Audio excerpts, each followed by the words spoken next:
Hay noches en que todavía despierto gritando, con la piel empapada en sudor frío y la certeza de que algunas almas nunca descansan en paz.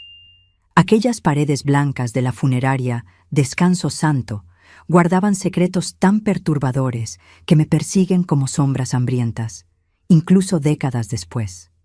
Lo que presencié aquella madrugada de noviembre de 1987 fue una profanación que va más allá de cualquier pecado que pudiera imaginar.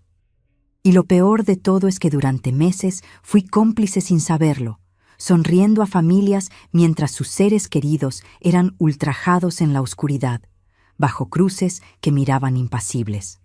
Algunos secretos son como veneno, te consumen desde dentro hasta que los expulsas o mueres con ellos. Hola mis queridos, me llamo Guadalupe Méndez, pero todos en mi pueblo me conocían como Lupe. Tengo 73 años y nací en Oaxaca en 1952, aunque pasé gran parte de mi vida en Ciudad de México. Hoy quiero compartirles una historia que guardé en el fondo de mi corazón por más de 35 años, algo tan oscuro que me ha costado décadas reunir el valor para hablar. Antes de comenzar, quería preguntarles, ¿desde dónde están viendo este video? Déjenme saber en los comentarios. Me encanta saber que mi voz está llegando a tantos rinconcitos diferentes de México y toda Latinoamérica. Y si pueden, denle me gusta y suscríbanse al canal. Esto ayuda mucho a esta abuelita a seguir contando sus historias. 1987 fue el año que cambió mi vida para siempre.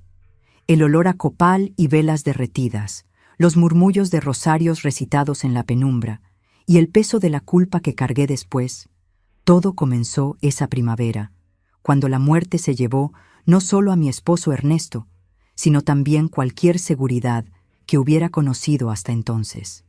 Ernesto y yo llevábamos 15 años casados cuando un aneurisma cerebral se lo llevó sin aviso previo. Una mañana se quejó de un dolor de cabeza insoportable y para el mediodía ya estaba tendido en una camilla del Hospital General, inerte, con sus ojos color miel mirando al vacío, mientras yo sujetaba su mano aún tibia, incapaz de procesar que ahora era viuda con 3 hijos. Isabel de 14 años, Ramón de 12 y mi pequeña Lucía de apenas 7.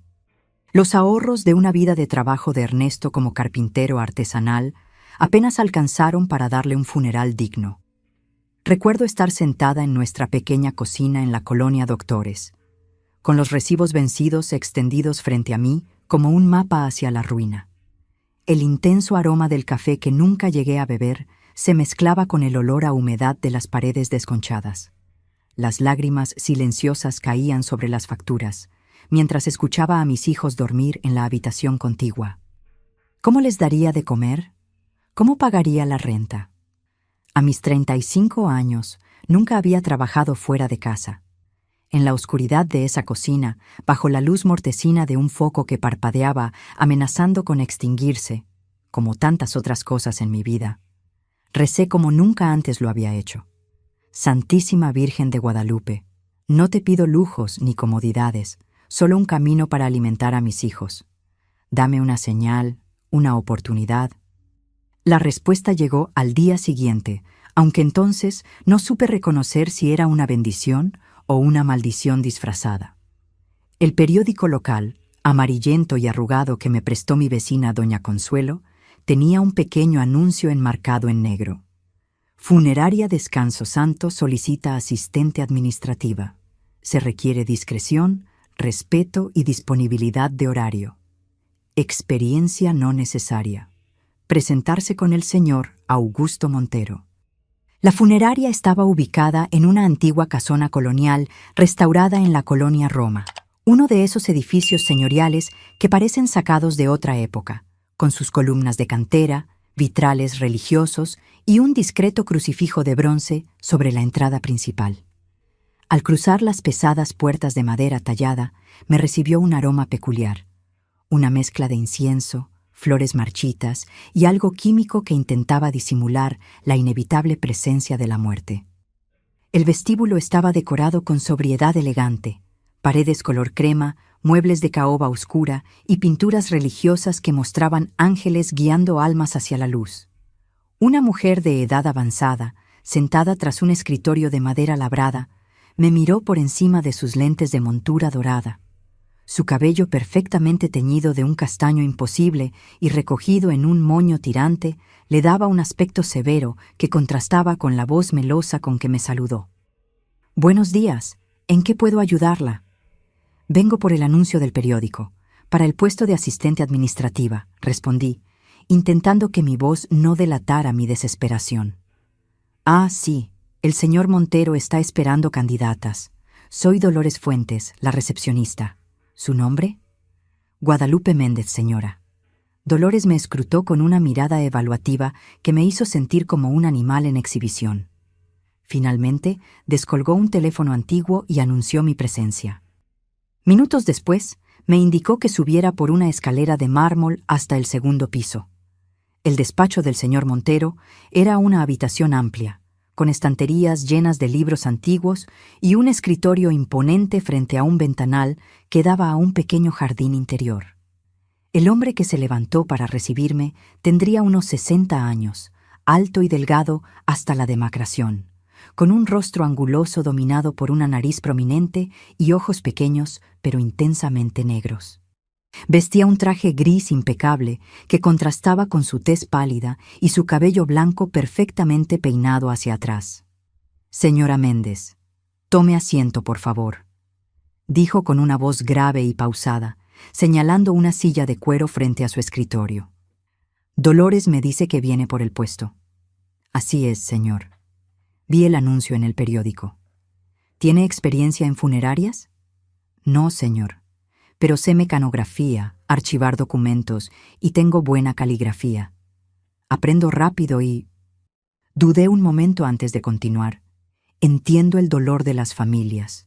Mi esposo falleció hace poco». Algo cambió en su mirada, un destello de interés que en ese momento interpreté como empatía. «Lamento su pérdida, señora Méndez. En este negocio tratamos con la muerte a diario, pero eso no significa que nos volvamos insensibles.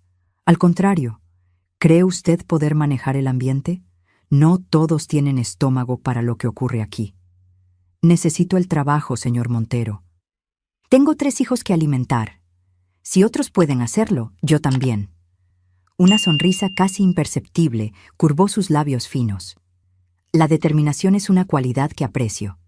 Sin embargo, debo advertirle que trabajar en una funeraria requiere absoluta discreción. Lo que sucede dentro de estas paredes permanece aquí. Los muertos merecen respeto y dignidad, y las familias confían en nuestra profesionalidad. ¿Comprende lo que eso significa?» «Por supuesto, señor. Soy una mujer discreta». «Bien. El horario es de 8 de la mañana a 6 de la tarde, a veces más según las necesidades. Domingos alternos libres. El salario es modesto al principio, pero incluye comidas y puede mejorar con el tiempo, dependiendo de su desempeño y lealtad». La forma en que pronunció aquella última palabra debió encender alarmas en mi mente, pero la desesperación económica tiene una manera peculiar de nublar el juicio. Solo vi la tabla de salvación que necesitaba para mis hijos. «¿Cuándo puedo empezar?», pregunté, intentando disimular mi ansiedad. «Mañana mismo, si le parece bien. Llegue a las 7:30 para que Dolores le muestre las instalaciones y sus responsabilidades». Al día siguiente me presenté puntual, vestida con mi único traje formal, un conjunto negro desgastado pero digno que había comprado años atrás para las reuniones escolares de mis hijos. Dolores me recibió con una sonrisa tensa y comenzó a mostrarme las instalaciones. La funeraria era mucho más grande de lo que aparentaba desde fuera. Además del área de recepción y oficinas, contaba con 4 salas de velación, una pequeña capilla, una sala de preparación en el sótano y varias bodegas. «Esta puerta lleva a la sala de preparación, pero no tendrás que bajar allí a menos que Augusto te lo pida específicamente», dijo Dolores señalando una puerta al final del pasillo. «Ahí es donde Heriberto y Julián hacen su trabajo. Son nuestros tanatopractores». «¿Tanato? ¿Qué?» «Los encargados de preparar los cuerpos, querida. Embalsamamiento, maquillaje, vestimenta, todo lo necesario para que los difuntos luzcan dignos para su último adiós. Es un trabajo que requiere manos hábiles y un estómago fuerte. Por suerte, tú solo tendrás que ocuparte del papeleo y atender a las familias. Durante las siguientes semanas, me concentré en aprender cada aspecto de mi trabajo. Recibir a las familias en duelo, explicar los diferentes servicios que ofrecíamos, desde los más económicos hasta los paquetes premium, que incluían ataúdes importados y servicios religiosos elaborados, gestionar los trámites con cementerios y, por supuesto, el interminable papeleo. Descubrí que tenía un talento natural para consolar a los dolientes. Tal vez por mi propia experiencia reciente con la pérdida, podía conectar con su dolor de una manera que ellos percibían como auténtica. El señor Montero comenzó a asignarme específicamente a las familias más afectadas o a los casos más difíciles, como los de niños o muertes violentas. «Tiene usted un don, Guadalupe», me dijo una tarde después de que yo atendiera a una madre que había perdido a su única hija en un accidente. «Logra que confíen en nosotros, que se sientan acompañados. Eso es invaluable en nuestro negocio». La funeraria Descanso Santo tenía una sólida reputación en la ciudad. Se presentaba como un establecimiento con fuertes valores cristianos, lo cual se reflejaba en la decoración, los servicios ofrecidos y las constantes referencias religiosas que el señor Montero hacía al hablar con los clientes. Crucifijos, imágenes de santos y Biblias decoraban discretamente cada rincón. «Somos el puente entre este mundo y la gloria del Señor», solía decir a las familias. «Ayudamos a que sus seres queridos inicien su viaje eterno con la dignidad que merecen». El negocio prosperaba, especialmente entre familias de clase media alta católicas. En los 3 primeros meses, me acostumbré a la rutina y los protocolos. Mis hijos también se adaptaron a mi nuevo horario. Isabel, mi hija mayor, asumió responsabilidades en casa que me partían el corazón por ser impropias de su edad, pero que eran necesarias. La vida comenzaba a estabilizarse en una nueva normalidad. Fue alrededor del 4.º mes cuando comencé a notar ciertas irregularidades. Pequeños detalles que, vistos individualmente, podrían parecer simples peculiaridades del negocio, pero que juntos formaban un patrón inquietante. El primero de estos detalles fue la actitud de Heriberto y Julián, los tanatopractores. Heriberto era un hombre de unos 50 años, corpulento, pero de movimientos sorprendentemente delicados. Tenía una calva reluciente y una barba candado perfectamente recortada que enmarcaba una sonrisa perpetua. Julián, en cambio, apenas pasaba los 30, era delgado hasta la escualidez, con un rostro pálido dominado por ojos verdes inquietantemente claros y cabello negro que siempre llevaba engominado hacia atrás. Ambos eran extrañamente reservados. Rara vez se mezclaban con el resto del personal durante las comidas o los descansos. Observé que tenían códigos silenciosos entre ellos, miradas que intercambiaban cuando llegaban ciertos cuerpos, particularmente los de mujeres jóvenes. También noté que, en esos casos, solían quedarse hasta muy tarde, mucho después de que el horario oficial de trabajo hubiera terminado. El segundo detalle fueron las tarifas especiales que el señor Montero aplicaba a ciertos servicios. «Para este caso, Guadalupe, aplicaremos la tarifa C7», me indicaba con un tono que no admitía preguntas. Estas tarifas no aparecían en ningún catálogo oficial, y cuando finalmente me armé de valor para preguntar, su respuesta fue vaga. «Son ajustes internos para casos particulares. Usted solo cobre lo que le indico». El tercer detalle, y quizás el más perturbador, era la existencia de una pequeña habitación anexa a la sala de preparación, siempre cerrada con llave. «Es solo un almacén de productos químicos especiales», explicó Dolores cuando pregunté. «Mejor mantenerlo cerrado por seguridad». Una noche, aproximadamente 6 meses después de comenzar a trabajar allí, me quedé hasta tarde terminando un informe mensual que el señor Montero necesitaba para la mañana siguiente. La funeraria estaba silenciosa, apenas iluminada por algunas luces de emergencia. Todos se habían marchado horas antes, o eso creía yo. Mientras buscaba un archivo en el despacho del señor Montero, me había dado permiso para entrar en su ausencia cuando fuera necesario. Escuché un ruido que venía del sótano. Un golpe metálico, seguido de lo que me pareció una risa ahogada. Normalmente habría ignorado cualquier sonido en una funeraria a medianoche.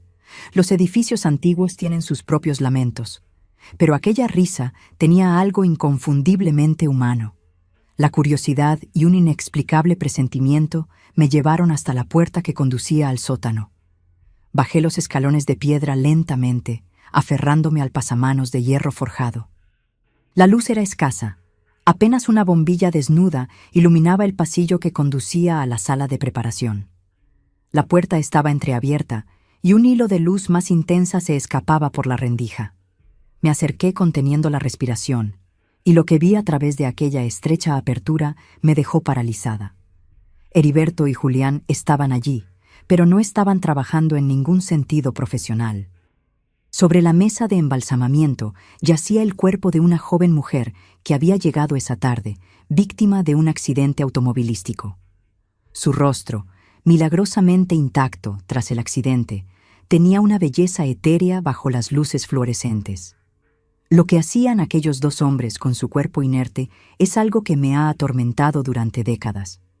No entraré en detalles explícitos, pero basta decir que estaban profanando aquel cadáver de maneras que ningún ser humano decente podría concebir. Julián sostenía una cámara Polaroid y tomaba fotografías mientras Heriberto... Dios mío, el recuerdo aún me revuelve el estómago. Un gemido involuntario escapó de mi garganta. Fue apenas audible, pero en aquel silencio sepulcral resonó como un grito. Las cabezas de ambos hombres giraron al unísono hacia la puerta. Nuestras miradas se encontraron a través de la rendija.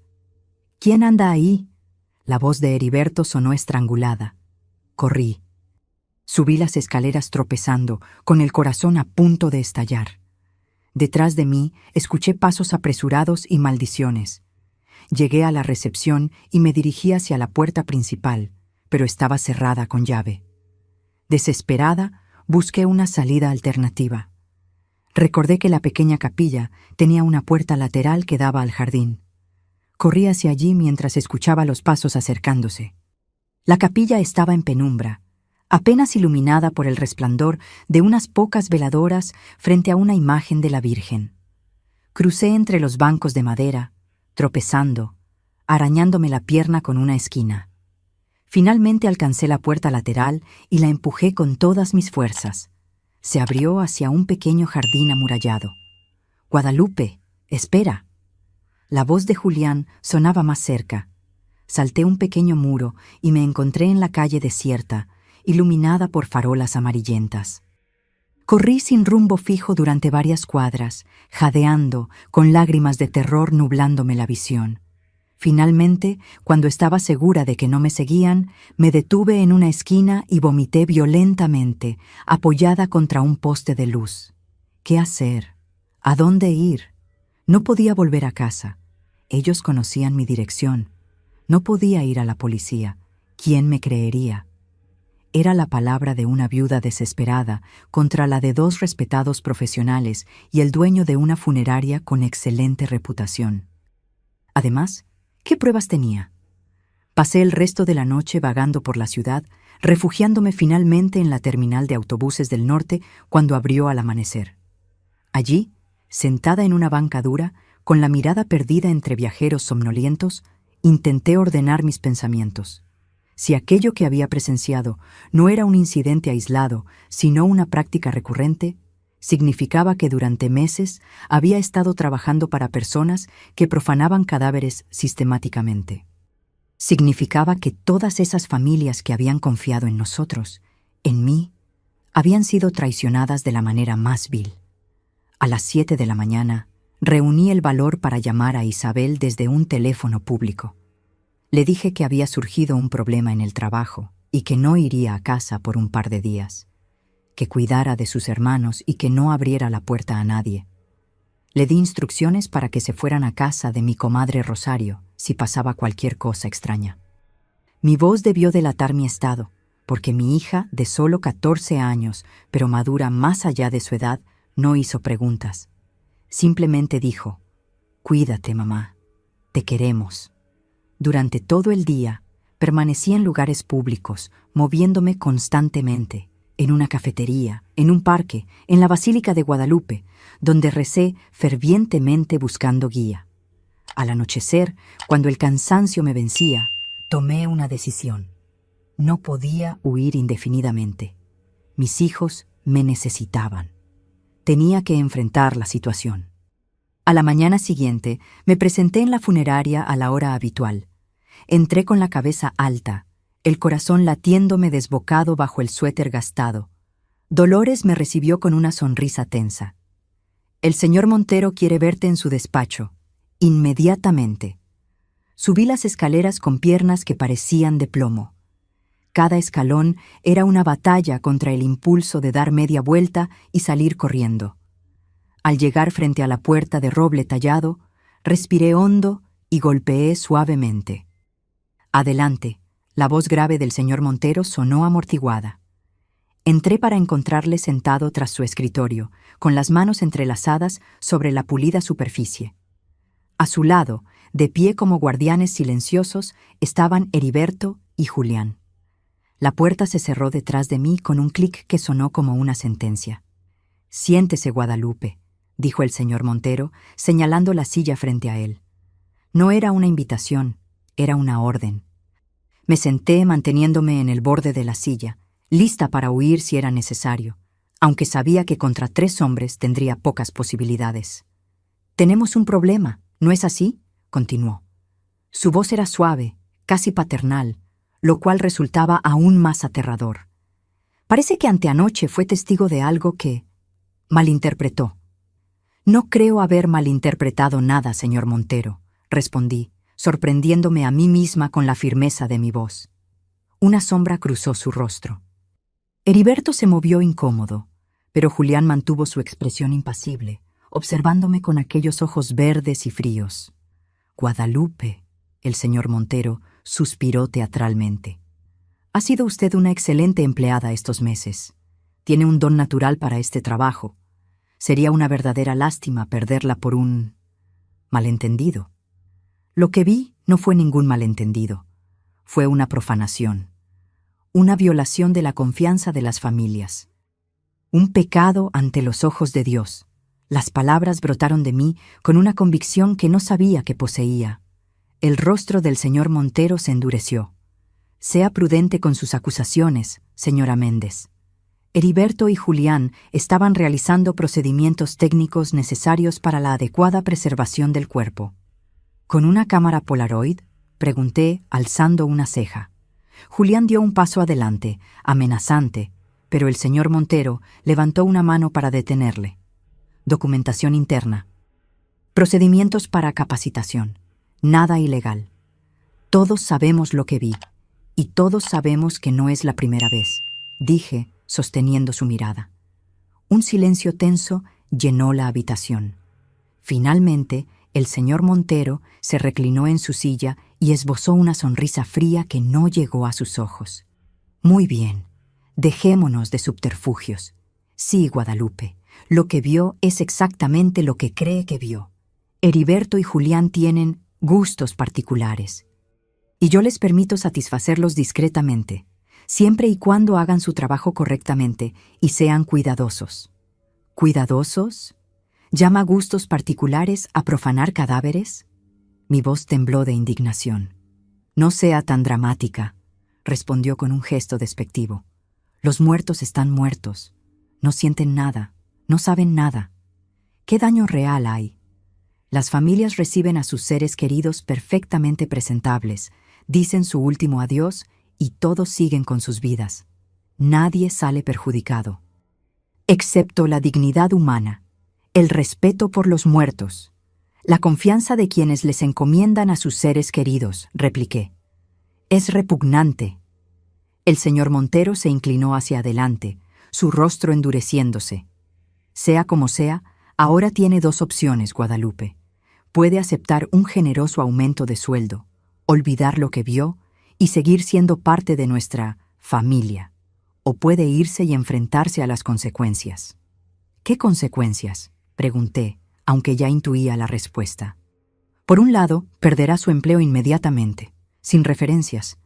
¿Cree que encontrará fácilmente otro trabajo? Una viuda sin experiencia, con 3 hijos que mantener. Pero eso sería solo el comienzo. Si decide hablar, créame, nadie le creerá.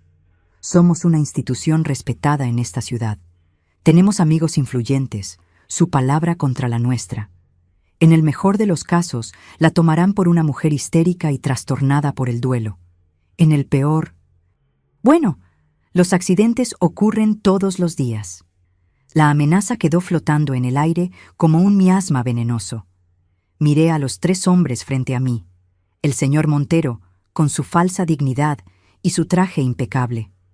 Heriberto, evitando mi mirada, con una mezcla de vergüenza y desafío. Julián, observándome con una intensidad depredadora que me heló la sangre. ¿Y bien?, presionó el señor Montero. ¿Qué decide? En ese momento pensé en mis hijos, en Isabel, tan valiente y responsable, en Ramón, con su pasión por dibujar, en mi pequeña Lucía, que aún preguntaba cuándo volvería papá del cielo. Pensé en lo que les pasaría si yo desapareciera, o si perdiera mi trabajo y no pudiera alimentarlos. Acepto, dije finalmente con la boca seca, pero con condiciones. Una sonrisa triunfal se dibujó en el rostro del señor Montero. Sabía que era usted una mujer razonable. ¿Qué condiciones? Quiero trabajar solo en horario de oficina, entrar a las 8, salir a las 5, nunca quedarme hasta tarde, y nunca, bajo ninguna circunstancia, bajar al sótano. Y quiero el doble de sueldo, no un simple aumento. El señor Montero pareció considerar mis demandas durante unos segundos. Luego asintió. Me parecen términos aceptables. Por supuesto, la discreción absoluta es parte del trato. Una sola palabra fuera de estas paredes y nuestro acuerdo quedará anulado, con todas las consecuencias que ello implica. Entendido, respondí, sintiendo que acababa de hacer un pacto con el diablo. Los días siguientes fueron una tortura. Seguí realizando mi trabajo mecánicamente, sonriendo a las familias en duelo, explicando opciones de ataúdes y arreglos florales, todo mientras cargaba con el peso aplastante de lo que sabía. Cada vez que veía a Heriberto o Julián desaparecer en el sótano con un nuevo cuerpo, sentía náuseas. Cada vez que el señor Montero me dirigía una de sus sonrisas cómplices, sentía que algo dentro de mí se marchitaba. Por las noches apenas dormía. Las pesadillas me perseguían. Cuerpos que se levantaban de sus ataúdes para señalarme acusadoramente, susurrando, «Tú lo sabías», con voces descompuestas. Perdí peso. Mi piel adquirió un tono grisáceo. Mis hijos notaron el cambio, pero atribuyeron mi estado al cansancio y el duelo tardío por su padre. Durante semanas mantuve mi cabeza agachada y cumplí con mi parte del trato. El dinero extra ayudaba enormemente. Por primera vez en meses no tenía que preocuparme por llegar a fin de mes. Pude comprarle a Isabel el uniforme nuevo que necesitaba, a Ramón sus materiales de dibujo y a Lucía el vestido que tanto quería para la fiesta de cumpleaños de su amiga, pero cada billete se sentía sucio en mis manos. Una tarde, aproximadamente un mes después del incidente, llegó a la funeraria el cuerpo de una joven de 16 años, Mariana Torres, víctima de un atropello. Era hermosa, con largo cabello negro y rasgos delicados que recordaban a los de una muñeca de porcelana. Su madre, una mujer de mediana edad con ojos enrojecidos por el llanto, me entregó una fotografía de Mariana para que pudiéramos maquillarla lo más parecida posible a como lucía en vida. En la foto, Mariana sonreía radiante, con un vestido blanco de confirmación. «Era tan buena, tan pura», sollozó la señora Torres mientras me apretaba la mano. «Solo le pido que la cuiden bien, que se vea bonita para su último adiós. Era mi única hija, ¿sabe? El centro de mi vida». Asentí, con un nudo en la garganta, incapaz de pronunciar palabra, porque sabía exactamente lo que probablemente le ocurriría a Mariana en el sótano de la funeraria, bajo las manos de Heriberto y Julián. Y en ese momento, mirando los ojos desconsolados de aquella madre que confiaba en nosotros, algo se quebró definitivamente dentro de mí. Esa noche, al llegar a casa, observé a mis propios hijos. Isabel peinaba el cabello de Lucía mientras tarareaba una canción. Ramón, sentado en el suelo, dibujaba concentrado. Sus rostros inocentes, sus vidas por delante. ¿Cómo podría mirarlos a los ojos sabiendo que mi silencio permitía aquellas atrocidades? ¿Qué clase de ejemplo les estaba dando? El dinero extra ya no parecía suficiente para acallar mi conciencia. Durante toda la noche di vueltas en la cama, atormentada por pensamientos contradictorios. Si denunciaba lo que ocurría, pondría en riesgo nuestra subsistencia, quizás incluso nuestras vidas. Si callaba, sería cómplice de algo monstruoso. Al amanecer, había tomado una decisión. No podía seguir así, pero tampoco podía actuar impulsivamente. Necesitaba pruebas irrefutables, que respaldaran mi palabra contra la de aquellos hombres. Los siguientes días, modifiqué sutilmente mi comportamiento. Me mostré menos tensa, más resignada, como si hubiera aceptado completamente mi situación. El señor Montero pareció complacido con mi aparente sumisión. Heriberto comenzó a saludarme con cierta camaradería enfermiza, como si ahora fuéramos cómplices de un secreto compartido. Solo Julián mantenía su actitud distante y su mirada recelosa. Una tarde, mientras organizaba unos archivos en la recepción, escuché a Dolores hablando por teléfono en tono confidencial. Sí, doctor Velasco, como siempre. La entrega será el viernes por la noche. El señor Montero se encargará personalmente. No habrá cambios en la tarifa. Al notar mi presencia, Dolores colgó abruptamente y me dirigió una mirada glacial. ¿Necesitas algo, Guadalupe? Solo buscaba el archivo de la familia Morales, respondí con naturalidad, aunque mi mente trabajaba a toda velocidad.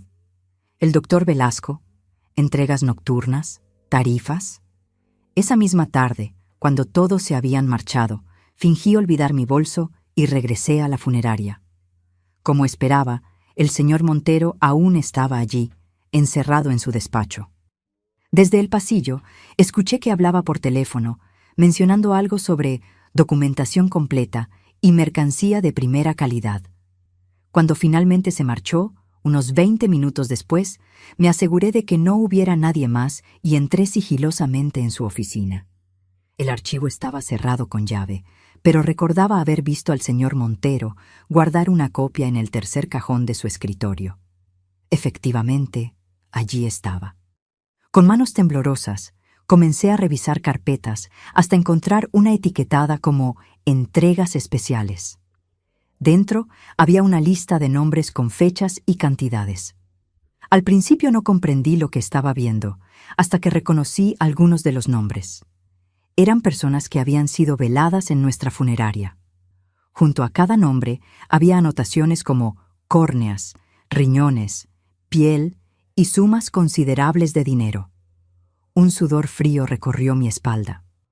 Esto iba mucho más allá de la profanación que había presenciado. Era tráfico de órganos y tejidos humanos, extraídos sin consentimiento de las familias. Los gustos particulares de Heriberto y Julián eran solo la superficie de algo mucho más siniestro y organizado.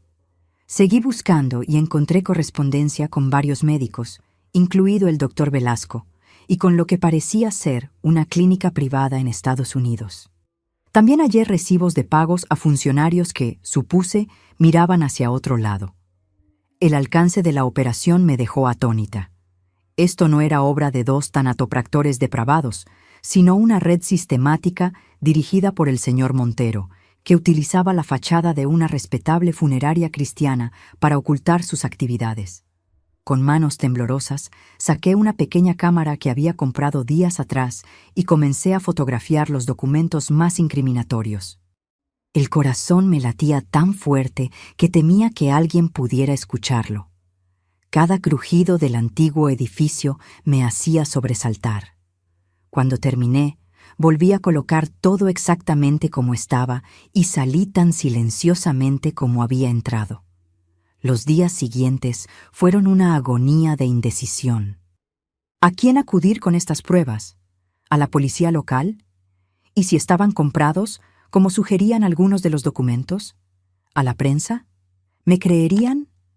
Además, estaba el miedo constante de que el señor Montero, Heriberto o Julián sospecharan de mí. Cada mirada, cada comentario casual, me parecía cargado de amenazas veladas. Una semana después de haber tomado las fotografías, ocurrió algo que precipitó los acontecimientos. El cuerpo de Mariana Torres, la joven de 16 años, fue entregado a su familia para el velorio. Durante la ceremonia, mientras colocaba flores alrededor del ataúd, noté algo extraño. La manga del vestido blanco que la madre había escogido para su hija se había levantado ligeramente, revelando una muñeca con una marca circular oscura, como una quemadura o un hematoma. Sin pensarlo, la acomodé discretamente. Pero la imagen de aquella marca quedó grabada en mi mente. Esa noche, después de acostar a mis hijos, saqué las fotografías que había revelado y las extendí sobre la mesa de la cocina. Entre los documentos del señor Montero había referencias a extracción de córneas, piel viable y otros términos médicos junto al nombre de Mariana. La idea de lo que habían hecho con el cuerpo de aquella niña, más allá de sus perversiones habituales, me enfermó físicamente. Tomé una decisión. No podía esperar más. Al día siguiente, pedí permiso para salir temprano, alegando que Lucía estaba enferma. El señor Montero me miró con suspicacia, pero asintió. En lugar de ir directamente a casa, me dirigí a la redacción del periódico El Universal. Pregunté por algún reportero de la sección de investigación y me indicaron que hablara con Ricardo Núñez, un hombre de mediana edad con aspecto cansado y ojos perspicaces que parecían haberlo visto todo. Le conté mi historia, mostrándole las fotografías. Al principio me escuchó con educada incredulidad, pero a medida que avanzaba mi relato y revisaba las pruebas, su expresión cambió a una de intenso interés profesional. «Esto es muy serio, señora Méndez», dijo finalmente. «Si lo que dice es cierto, estamos ante una red criminal de tráfico de órganos que lleva años operando. Pero necesito verificar esta información antes de poder hacer algo. Y usted debe entender que, si publicamos esto, su nombre quedará expuesto». «No me importa», respondí, aunque el miedo me corroía por dentro. «Solo quiero que se detenga. No puedo seguir siendo cómplice». Ricardo Núñez me explicó que necesitaba consultar con su editor y hacer algunas averiguaciones preliminares. Me pidió que le dejara las fotografías y que volviera a verlo en 2 días. Acepté, no sin antes hacer que me prometiera actuar con discreción hasta entonces. No quería alertar a nadie en la funeraria antes de tiempo. Los 2 días siguientes fueron un infierno de ansiedad. Cada vez que el teléfono sonaba en casa, saltaba pensando que sería Ricardo con noticias, o peor aún, alguno de mis empleadores con amenazas. En la funeraria, me esforcé por mantener una apariencia de normalidad, aunque cada mirada del señor Montero me provocaba escalofríos. Heriberto parecía más jovial que de costumbre, lo cual resultaba perturbador considerando lo que sabía de él. Julián, por su parte, me observaba con una intensidad que me hacía temer que pudiera leer mis pensamientos.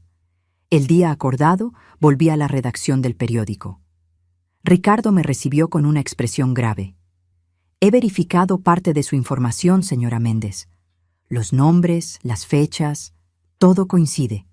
También he consultado con un médico forense que me ha confirmado que las tarifas mencionadas en los documentos son coherentes con los precios en el mercado negro de órganos.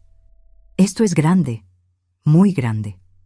«¿Entonces van a publicarlo?», pregunté, sintiendo una mezcla de alivio y terror.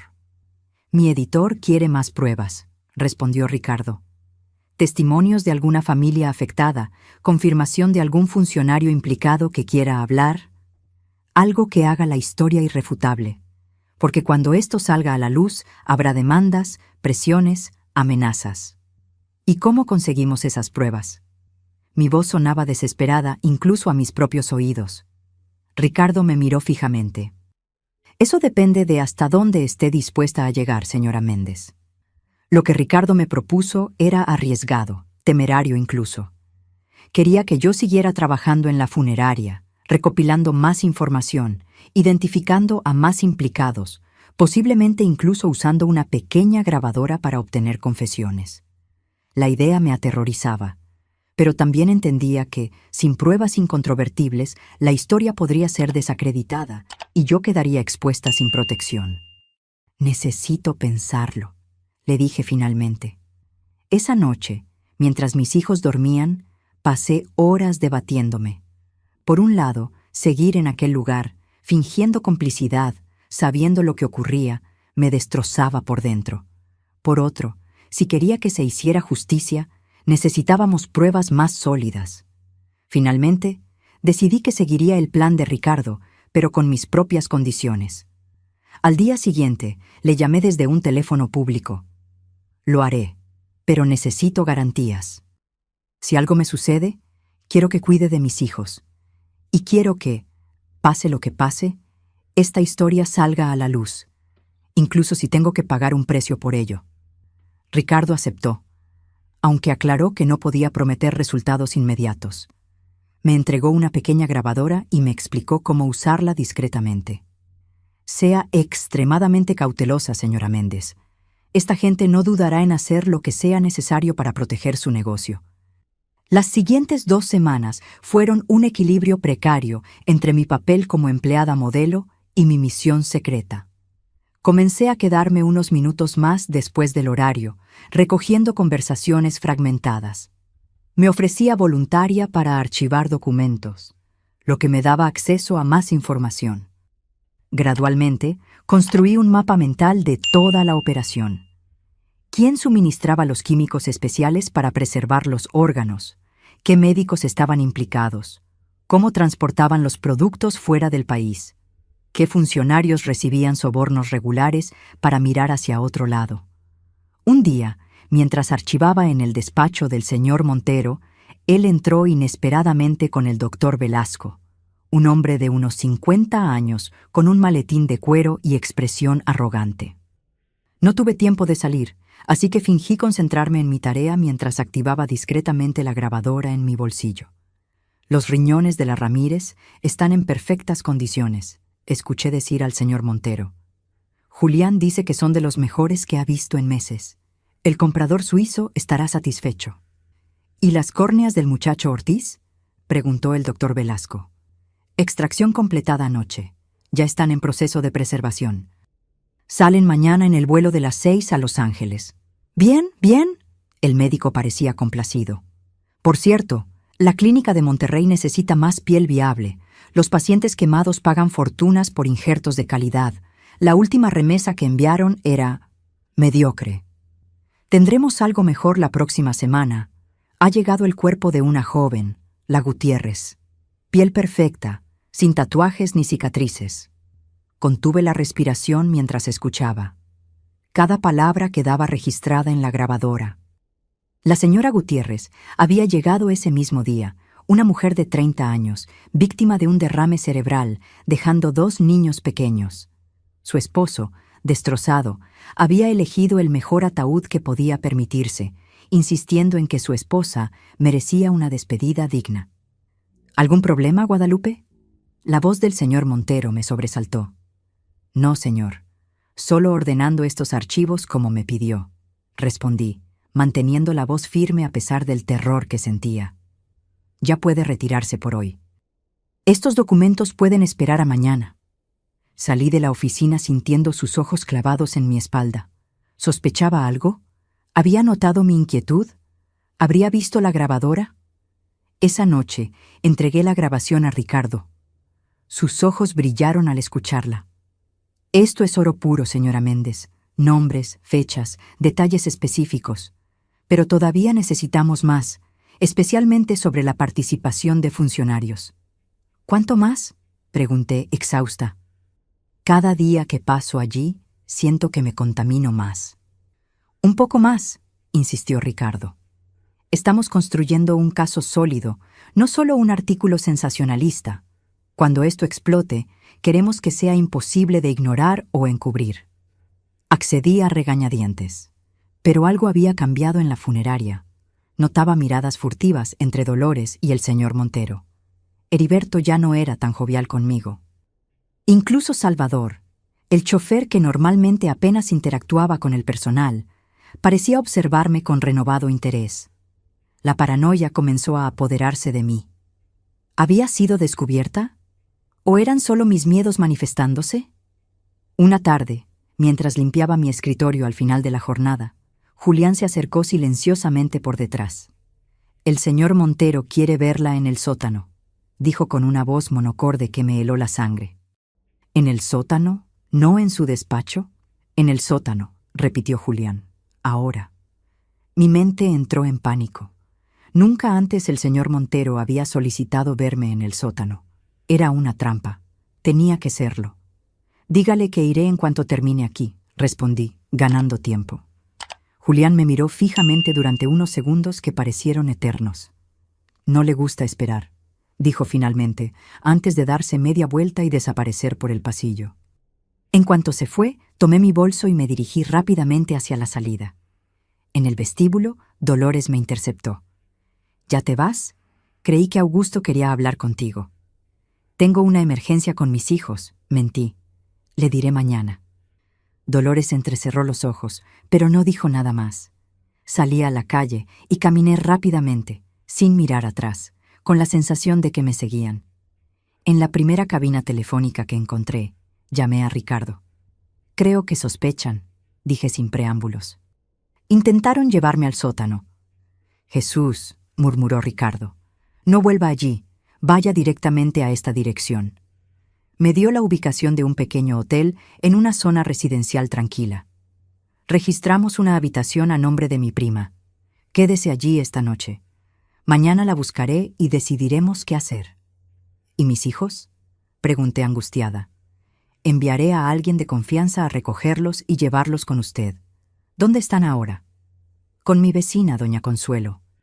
Siempre los cuida hasta que llego del trabajo». «Deme la dirección. Los tendrá con usted antes de medianoche». Las siguientes horas fueron un infierno de ansiedad. Encerrada en aquella habitación de hotel genérica, con el papel tapiz descolorido y el olor a humedad, me consumía la preocupación por mis hijos. ¿Y si el señor Montero los encontraba primero? ¿Y si doña Consuelo no confiaba en el enviado de Ricardo? 1000 escenarios catastróficos se sucedían en mi mente. Finalmente, cerca de las 11 de la noche, escuché golpes suaves en la puerta. «¿Señora Méndez? Soy Clara, compañera de Ricardo». La voz femenina al otro lado sonaba tranquilizadora. Con cautela, entreabrí la puerta. Una mujer joven, de aspecto profesional, estaba allí con mis 3 hijos. Isabel tenía una expresión confundida pero resuelta, sosteniendo la mano de Lucía, quien parecía asustada. Ramón, siempre observador, me miraba con una mezcla de curiosidad y preocupación. «¡Mamá!», exclamó Lucía, lanzándose a mis brazos en cuanto abrí completamente la puerta. Los abracé a los 3 con desesperación. «Clara nos dijo que estamos en peligro», susurró Isabel. «¿Es verdad? ¿Tiene que ver con la funeraria?» «Sí», admití finalmente. «Pero todo estará bien. Les prometo que los protegeré». Clara me explicó que Ricardo había decidido acelerar los planes. El artículo se publicaría en la edición matutina del día siguiente. Simultáneamente, toda la información sería entregada a un fiscal federal de confianza que estaba fuera del alcance de la red de influencias locales. Es arriesgado, pero Ricardo cree que es más peligroso esperar. Si han empezado a sospechar de usted. Esa noche dormimos todos en la misma cama, mis hijos acurrucados contra mí como cuando eran más pequeños. A pesar del miedo, sentí una extraña paz. La verdad finalmente saldría a la luz. Las familias sabrían lo que había ocurrido con sus seres queridos. Y aunque el camino sería difícil, ya no tendría que vivir con el peso de la complicidad. Al amanecer, Ricardo apareció con varios ejemplares del periódico. En primera plana, con grandes titulares: «Destapan red de tráfico de órganos en funeraria de prestigio». El artículo detallaba la operación criminal, mencionaba nombres de médicos y funcionarios implicados e incluía fragmentos transcritos de las grabaciones que habíamos conseguido. Mi nombre aparecía como una fuente interna que prefiere mantener el anonimato. La Policía Federal está realizando redadas simultáneas en este momento, explicó Ricardo. La funeraria, las clínicas implicadas, las residencias de los principales sospechosos. Es un operativo coordinado a nivel nacional. A lo largo del día, seguimos las noticias por la radio del hotel. Las detenciones se sucedían. El señor Montero, Heriberto, Julián, el doctor Velasco, otros 3 médicos, 2 funcionarios de sanidad. La lista crecía hora tras hora. La magnitud de la red criminal resultó ser aún mayor de lo que habíamos imaginado, con ramificaciones en 3 estados y conexiones internacionales. Por la tarde, recibimos la visita de 2 agentes federales que tomaron mi declaración formal. Me explicaron que, dada la gravedad del caso y mi papel como informante clave, me ofrecían la posibilidad de ingresar en un programa de protección de testigos. ¿Protección de testigos?, pregunté, aturdida. ¿Significa que tendríamos que desaparecer? ¿Cambiar de identidad? Es una posibilidad, señora Méndez, respondió uno de los agentes. Esta gente tiene conexiones poderosas. Aunque los principales implicados estén detenidos, la red es extensa. Su seguridad y la de sus hijos podría estar comprometida durante años. La idea de abandonar nuestra vida, nuestro hogar, la escuela de mis hijos, los pocos amigos y familiares que teníamos, era desgarradora. Pero más desgarradora aún era la perspectiva de vivir con miedo constante, mirando por encima del hombro, esperando que algún día alguien viniera a cobrar venganza. Los días siguientes fueron un torbellino de declaraciones, identificaciones y decisiones imposibles. Ricardo y Clara nos visitaban regularmente, trayendo noticias del caso que había conmocionado al país. Las familias afectadas comenzaban a presentar demandas. Algunos cuerpos estaban siendo exhumados para verificar el estado de los restos. La opinión pública estaba horrorizada. Una semana después del estallido del escándalo, mientras seguíamos alojados en el hotel bajo protección policial, recibí una visita inesperada. La señora Torres, la madre de Mariana, había conseguido localizarme a través de Ricardo. Necesitaba verla, me dijo, con los ojos enrojecidos pero secos, como si hubiera llorado tanto que ya no le quedaran lágrimas. Necesitaba agradecerle por exponer la verdad, aunque sea tan dolorosa. No merezco su agradecimiento, respondí avergonzada. Trabajé allí durante meses, sabía lo que pasaba y no hice nada hasta... Pero finalmente lo hizo, me interrumpió, tomando mis manos entre las suyas. Y gracias a eso, mi Mariana y todos los demás podrán descansar en paz de verdad. Su perdón, tan inmerecido, me golpeó con más fuerza que cualquier acusación. Lloré como no había llorado desde la muerte de Ernesto, con sollozos que parecían arrancarme el alma.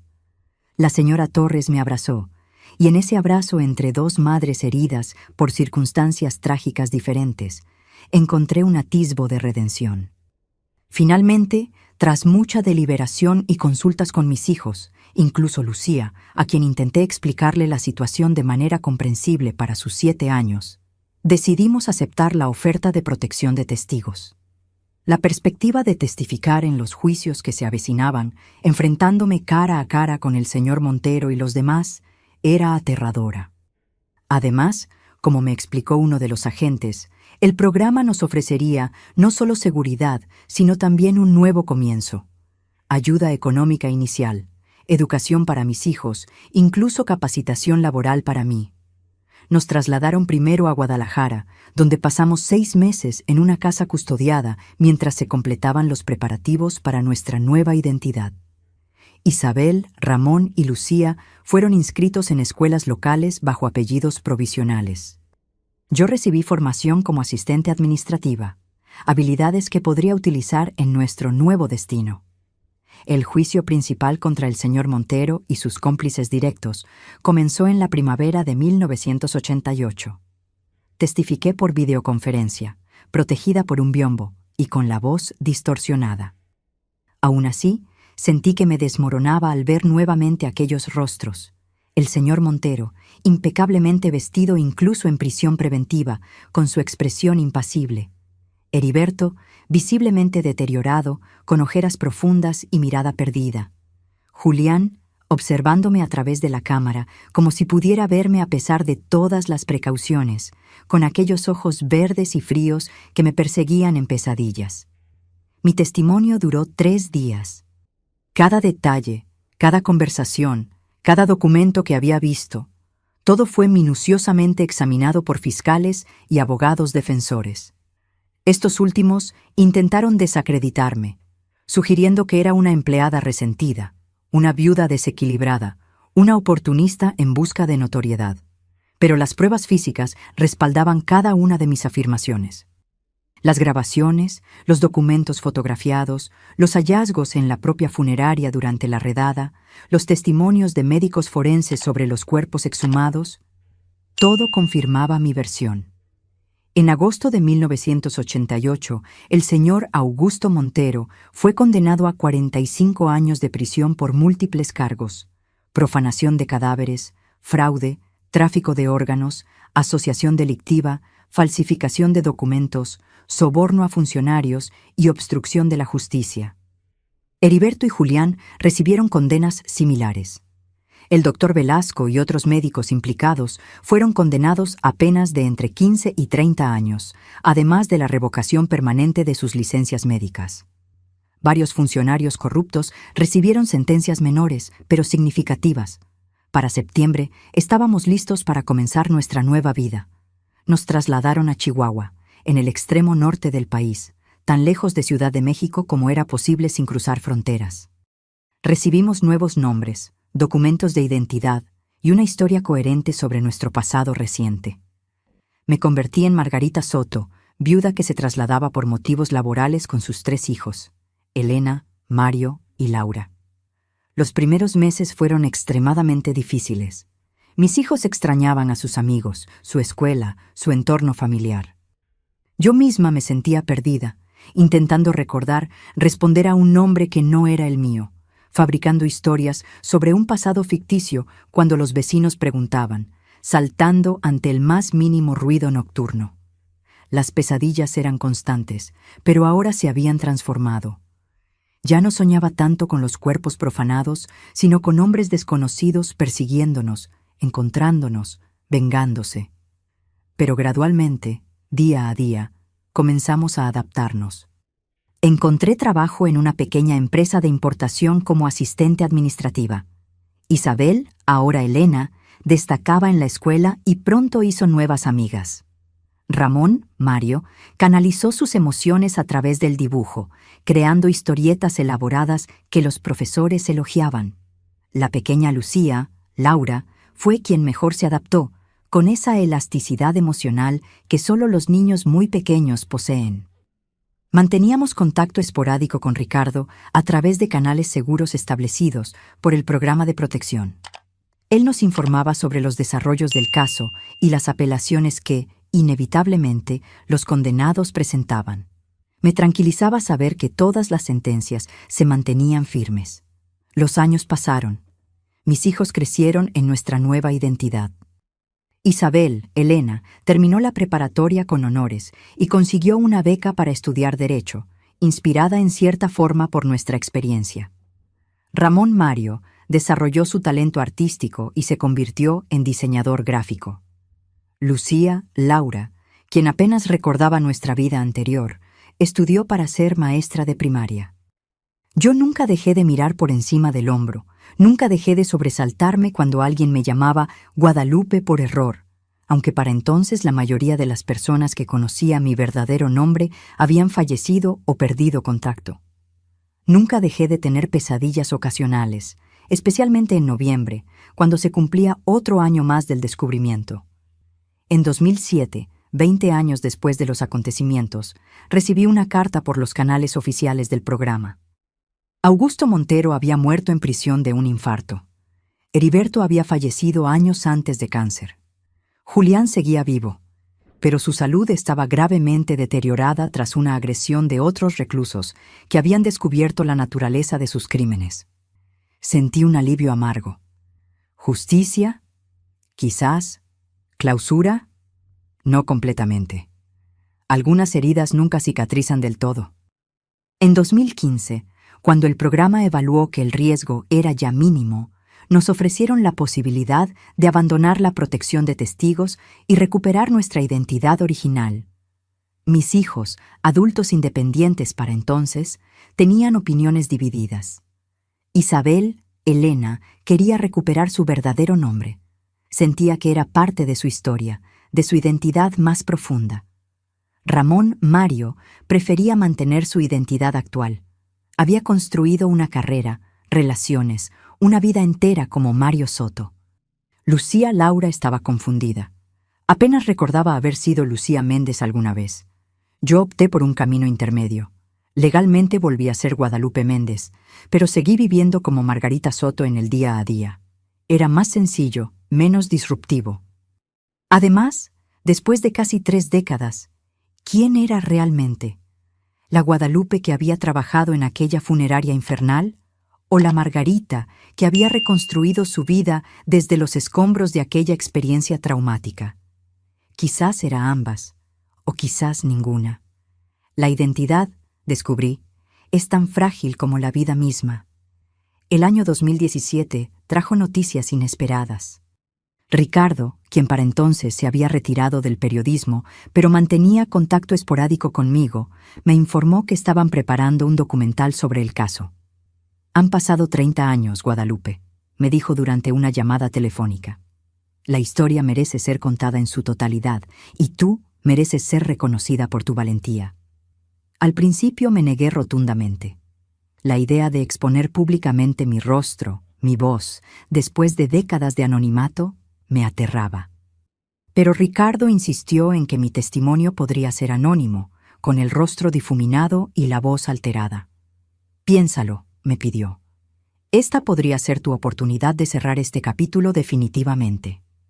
Durante semanas medité sobre la propuesta. Consulté con mis hijos, ahora adultos con sus propias familias. Sus opiniones seguían divididas. Isabel, quien había retomado su nombre original y ejercía como abogada especializada en derechos humanos, me animaba a participar. «Mamá, tu historia puede inspirar a otros a denunciar injusticias, a no callar ante el horror», argumentaba con la pasión que caracterizaba todo lo que hacía. Ramón, que seguía usando el nombre Mario y había construido una exitosa carrera como ilustrador, era más cauteloso. ¿Y si alguien conecta los puntos?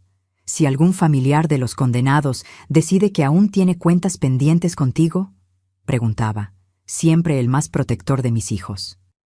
Lucía, mi pequeña que ya no era tan pequeña, maestra de primaria y madre de 2 niños, se mantenía neutral. «Haz lo que te dé paz, mamá», me aconsejó con esa sabiduría serena que siempre me sorprendía en ella. Finalmente accedí, con condiciones estrictas. Mi rostro completamente oculto, mi voz distorsionada, ninguna mención a mi ubicación actual o la de mis hijos, ningún detalle que pudiera identificarnos. El documental se filmó durante la primavera de 2018. Me entrevistaron en una habitación de hotel en una ciudad que no era la mía, con iluminación cuidadosamente dispuesta para crear una silueta que ocultara mis rasgos. Hablar de aquellos acontecimientos después de tanto tiempo fue como reabrir una herida que nunca había sanado completamente.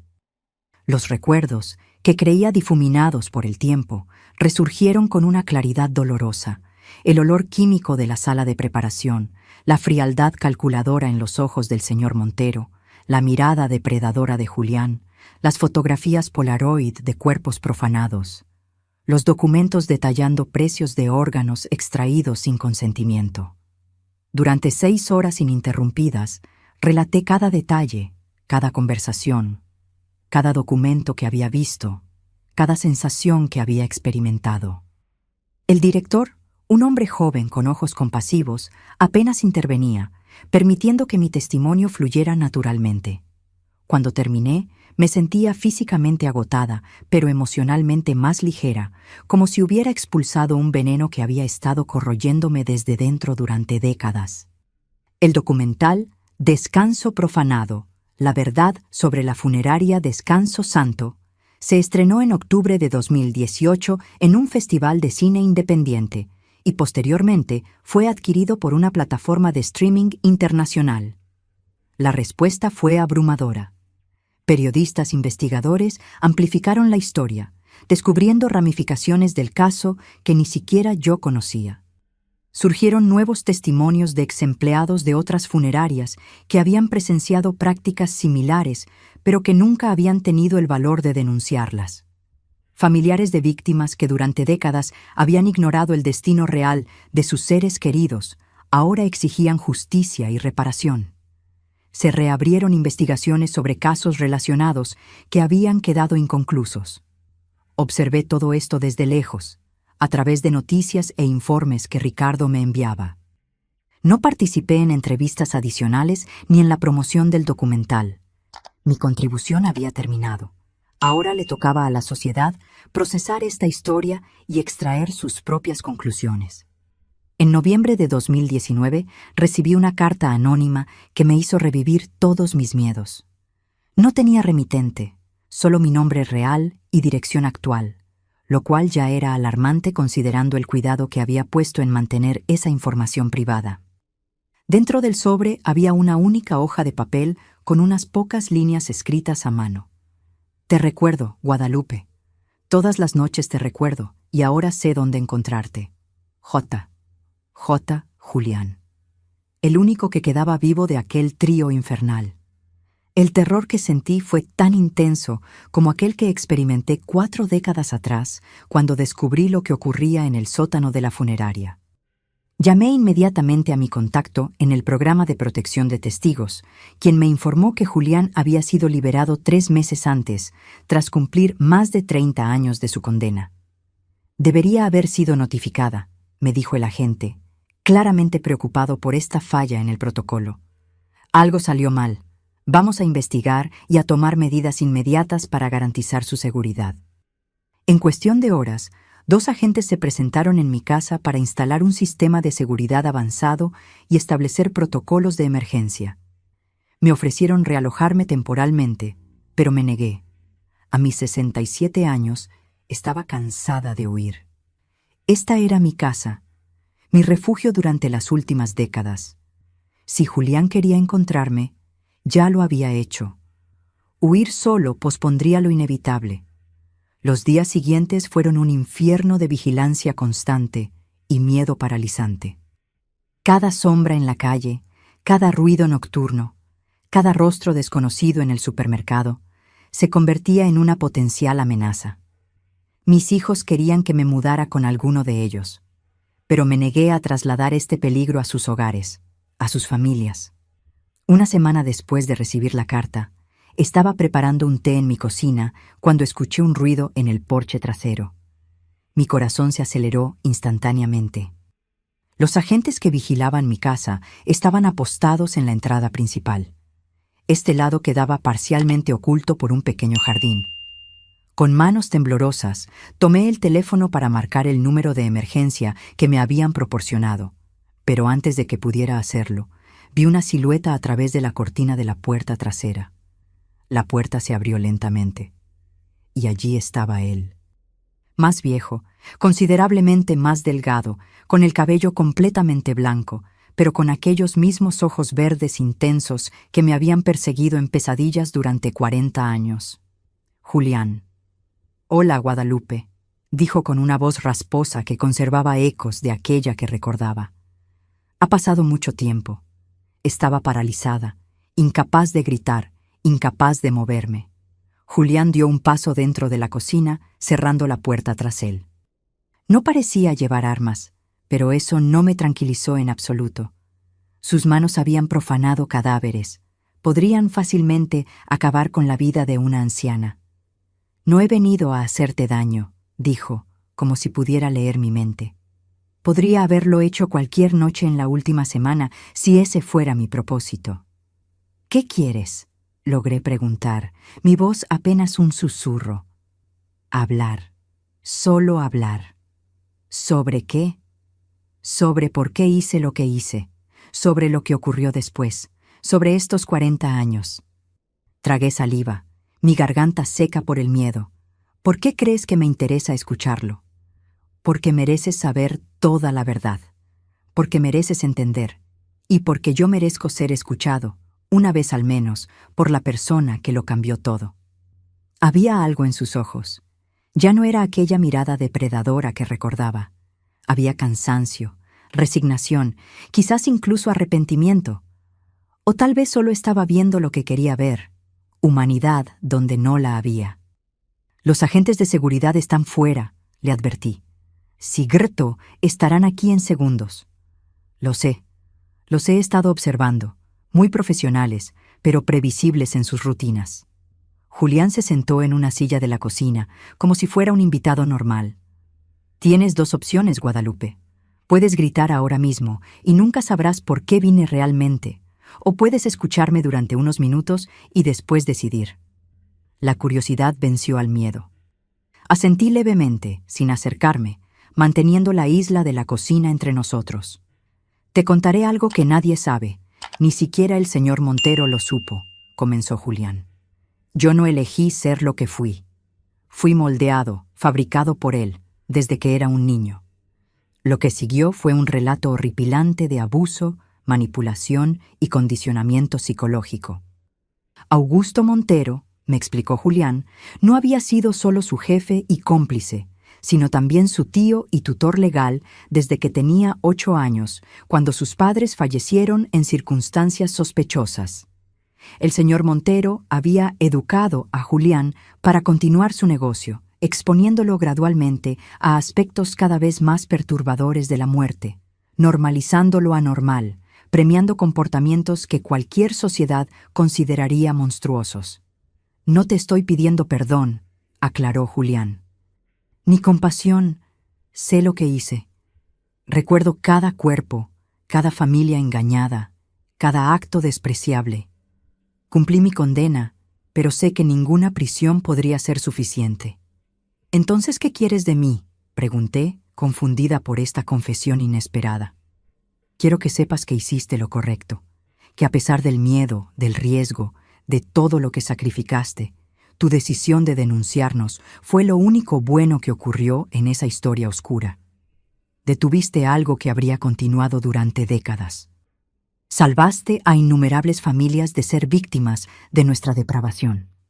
Sus palabras me dejaron atónita.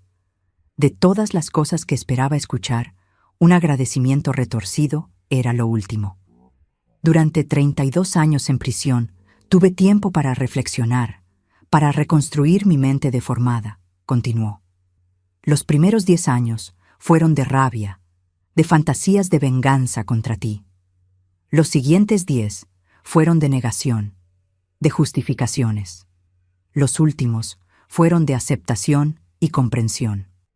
Comprendí que tú, la persona a quien más odiaba, habías sido en realidad mi salvadora.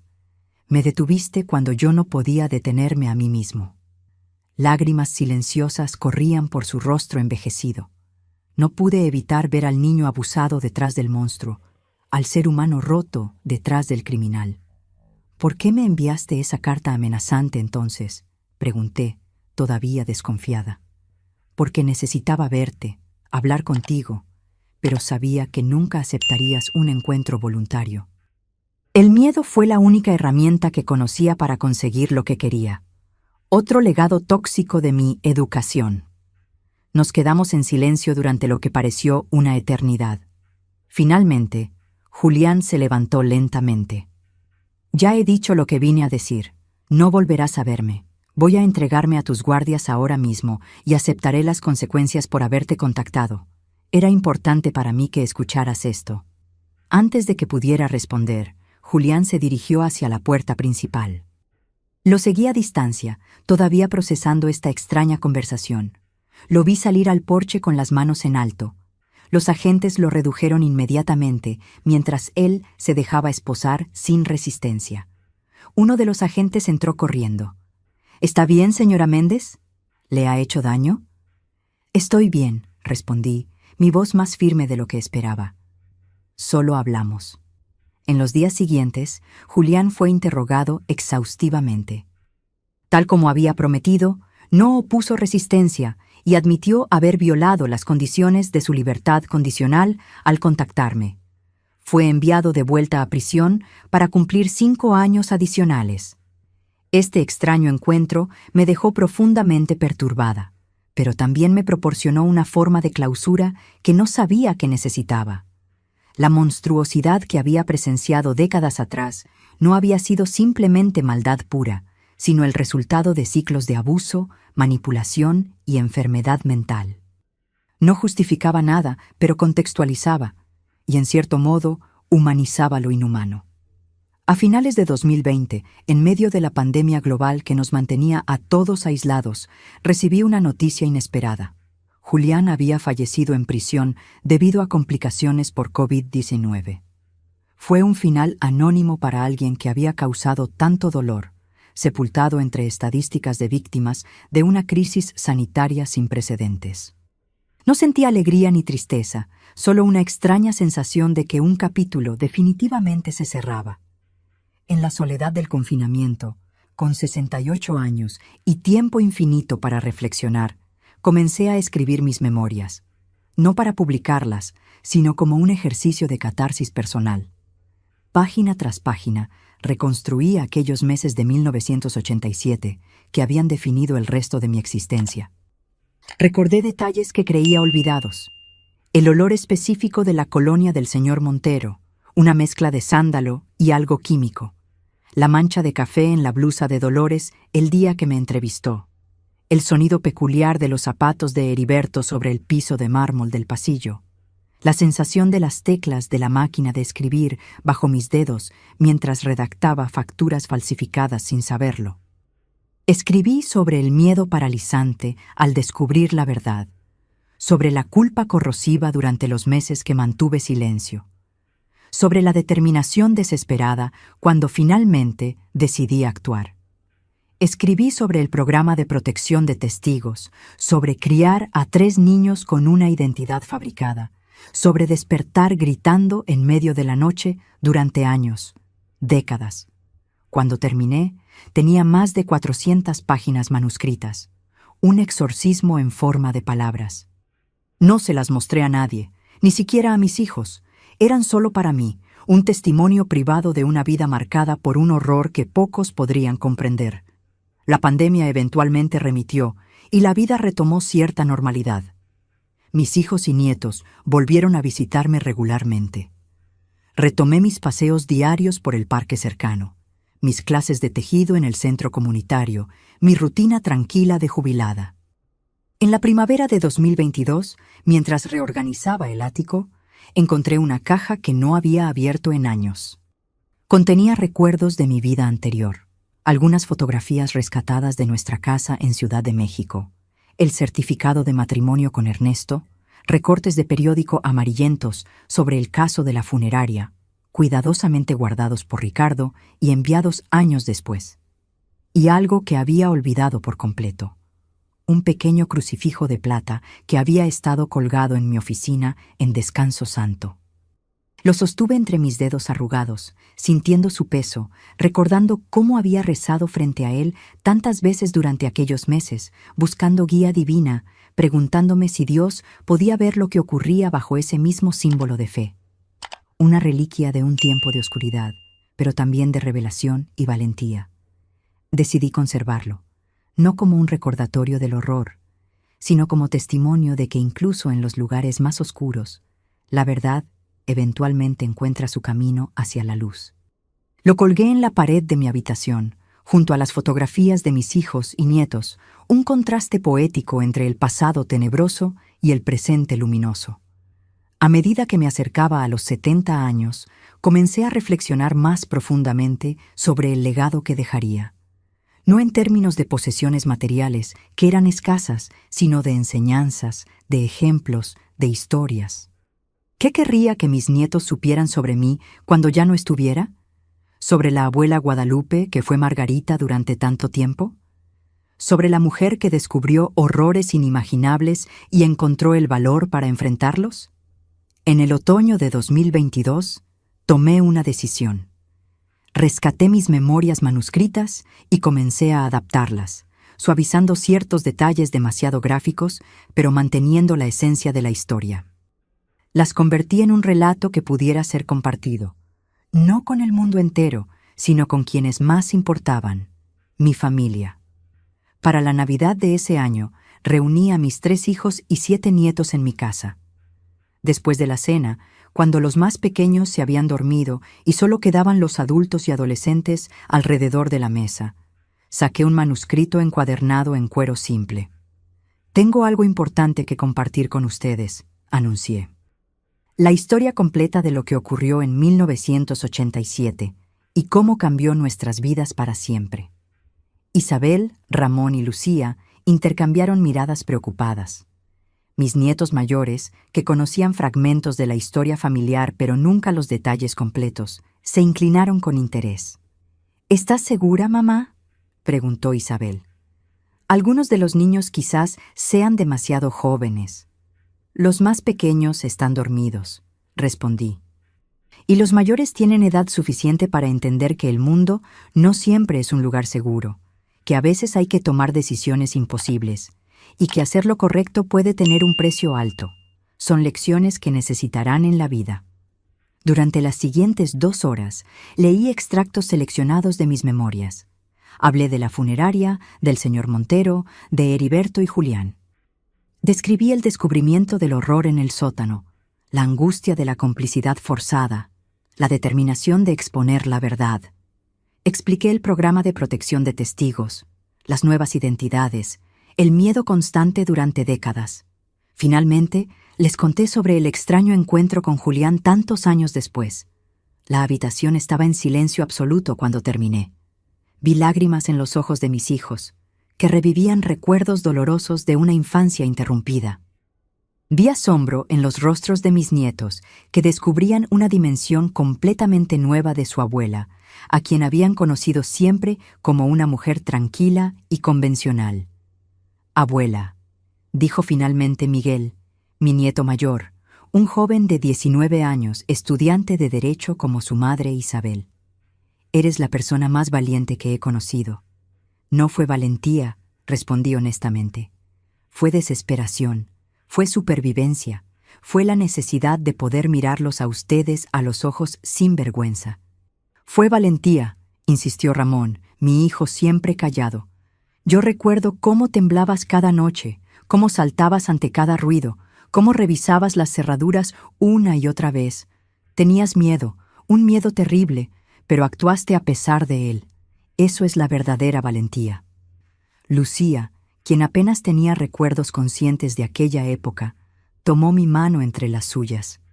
«Siempre me pregunté por qué eras tan protectora, tan cautelosa. Ahora entiendo tantas cosas». Les entregué copias del manuscrito a mis 3 hijos.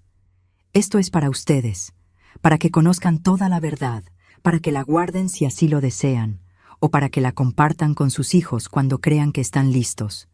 Es nuestra historia familiar, con toda su oscuridad y toda su luz». Esa noche marcó otro tipo de liberación. Al compartir abiertamente mi historia, al ver la comprensión y el amor en los ojos de mi familia, sentí que un peso se levantaba de mis hombros. No era solo mi historia ahora, era parte del tejido que nos unía a través de generaciones. En los meses siguientes, mis nietos comenzaron a hacerme preguntas sobre detalles específicos de aquella época. No con morbo, sino con genuina curiosidad histórica y personal. Les respondí con honestidad, adaptando mis explicaciones a sus edades y sensibilidades. Se convirtió en un ejercicio de memoria compartida, de construcción de una narrativa familiar que abarcaba lo mejor y lo peor de la experiencia humana. En el verano de 2023 recibí una carta que me dejó momentáneamente sin aliento. El remitente era Teresa Torres, un nombre que resonó inmediatamente en mi memoria. La hija de Mariana Torres, la joven de 16 años, cuyo cuerpo había sido profanado por Heriberto y Julián, y cuyo caso había sido el detonante de mi decisión final de denunciar. Con manos temblorosas, abrí el sobre. La carta era breve, pero impactante. «Estimada señora Méndez, no nos conocemos personalmente, pero nuestras vidas están conectadas por eventos trágicos. Soy Teresa Torres, hija de Clara Torres y nieta de Mariana Torres, quien fue víctima de los horribles crímenes en la funeraria Descanso Santo en 1987. Mi abuela Mariana falleció antes de que yo naciera, atropellada a los 16 años. Mi madre Clara tenía apenas 2 años cuando perdió a su madre. Fue criada por mi bisabuela, quien gracias a usted pudo conocer la verdad sobre lo ocurrido con el cuerpo de su hija. Recientemente vi el documental Descanso Profanado, y aunque su identidad estaba protegida, algo en su voz, en su historia, me resultó extrañamente familiar. Mi bisabuela, antes de fallecer hace 5 años, me habló muchas veces de la mujer valiente que había expuesto la verdad, de cómo esa mujer había visitado nuestra casa después y había llorado con ella. Tras una investigación personal, siguiendo pistas mínimas y con la ayuda de contactos en periodismo, logré confirmar que usted es esa mujer. No se preocupe, su ubicación y detalles personales siguen siendo privados.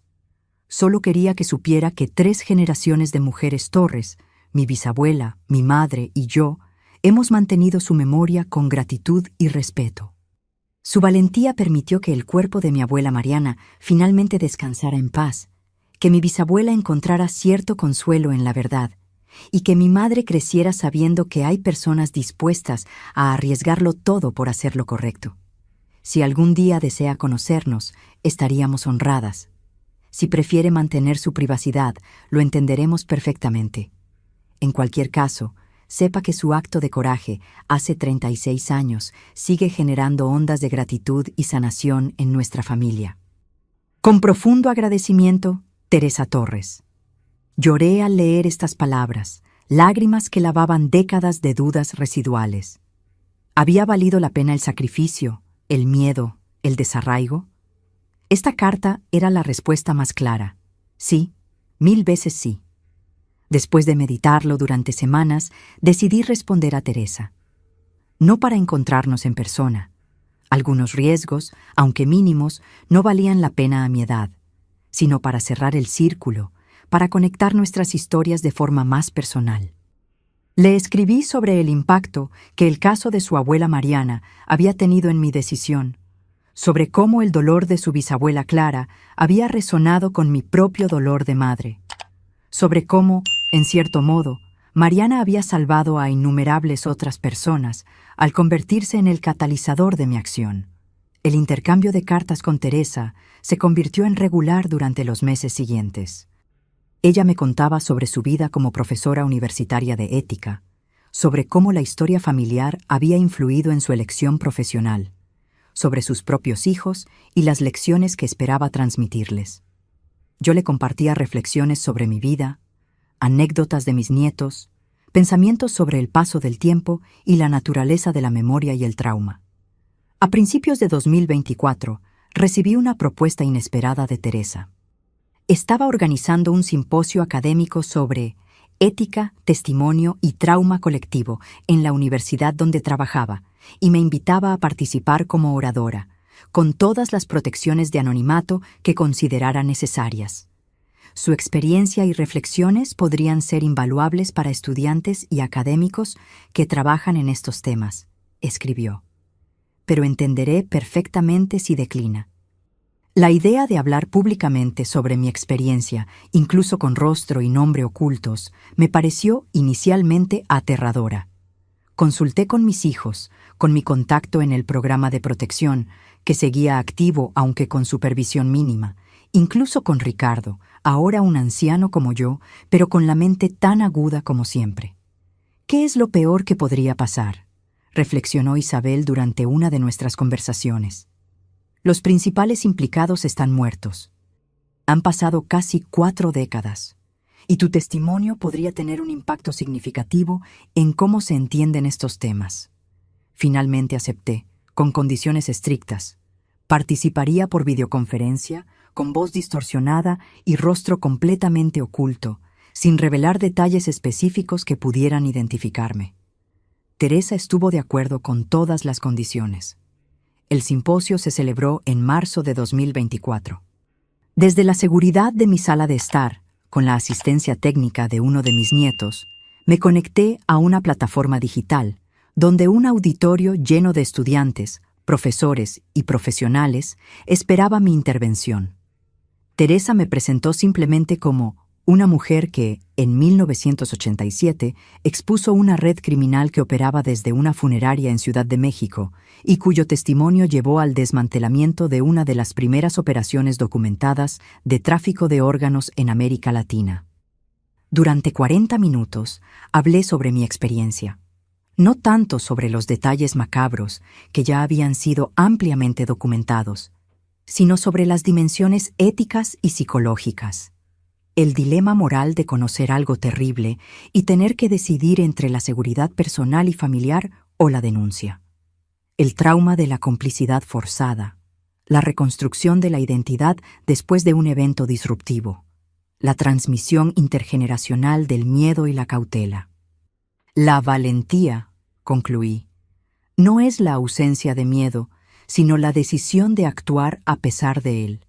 Y a veces, esa decisión no se toma en un momento heroico singular, sino a través de pequeños actos acumulativos de resistencia, de negarse a normalizar lo inaceptable, de mantener viva la indignación cuando sería más fácil adormecerla. Las preguntas que siguieron fueron profundas, respetuosas, matizadas, estudiantes de psicología interesados en el trauma y la resiliencia. Académicos de ética médica fascinados por las implicaciones de los abusos que había presenciado.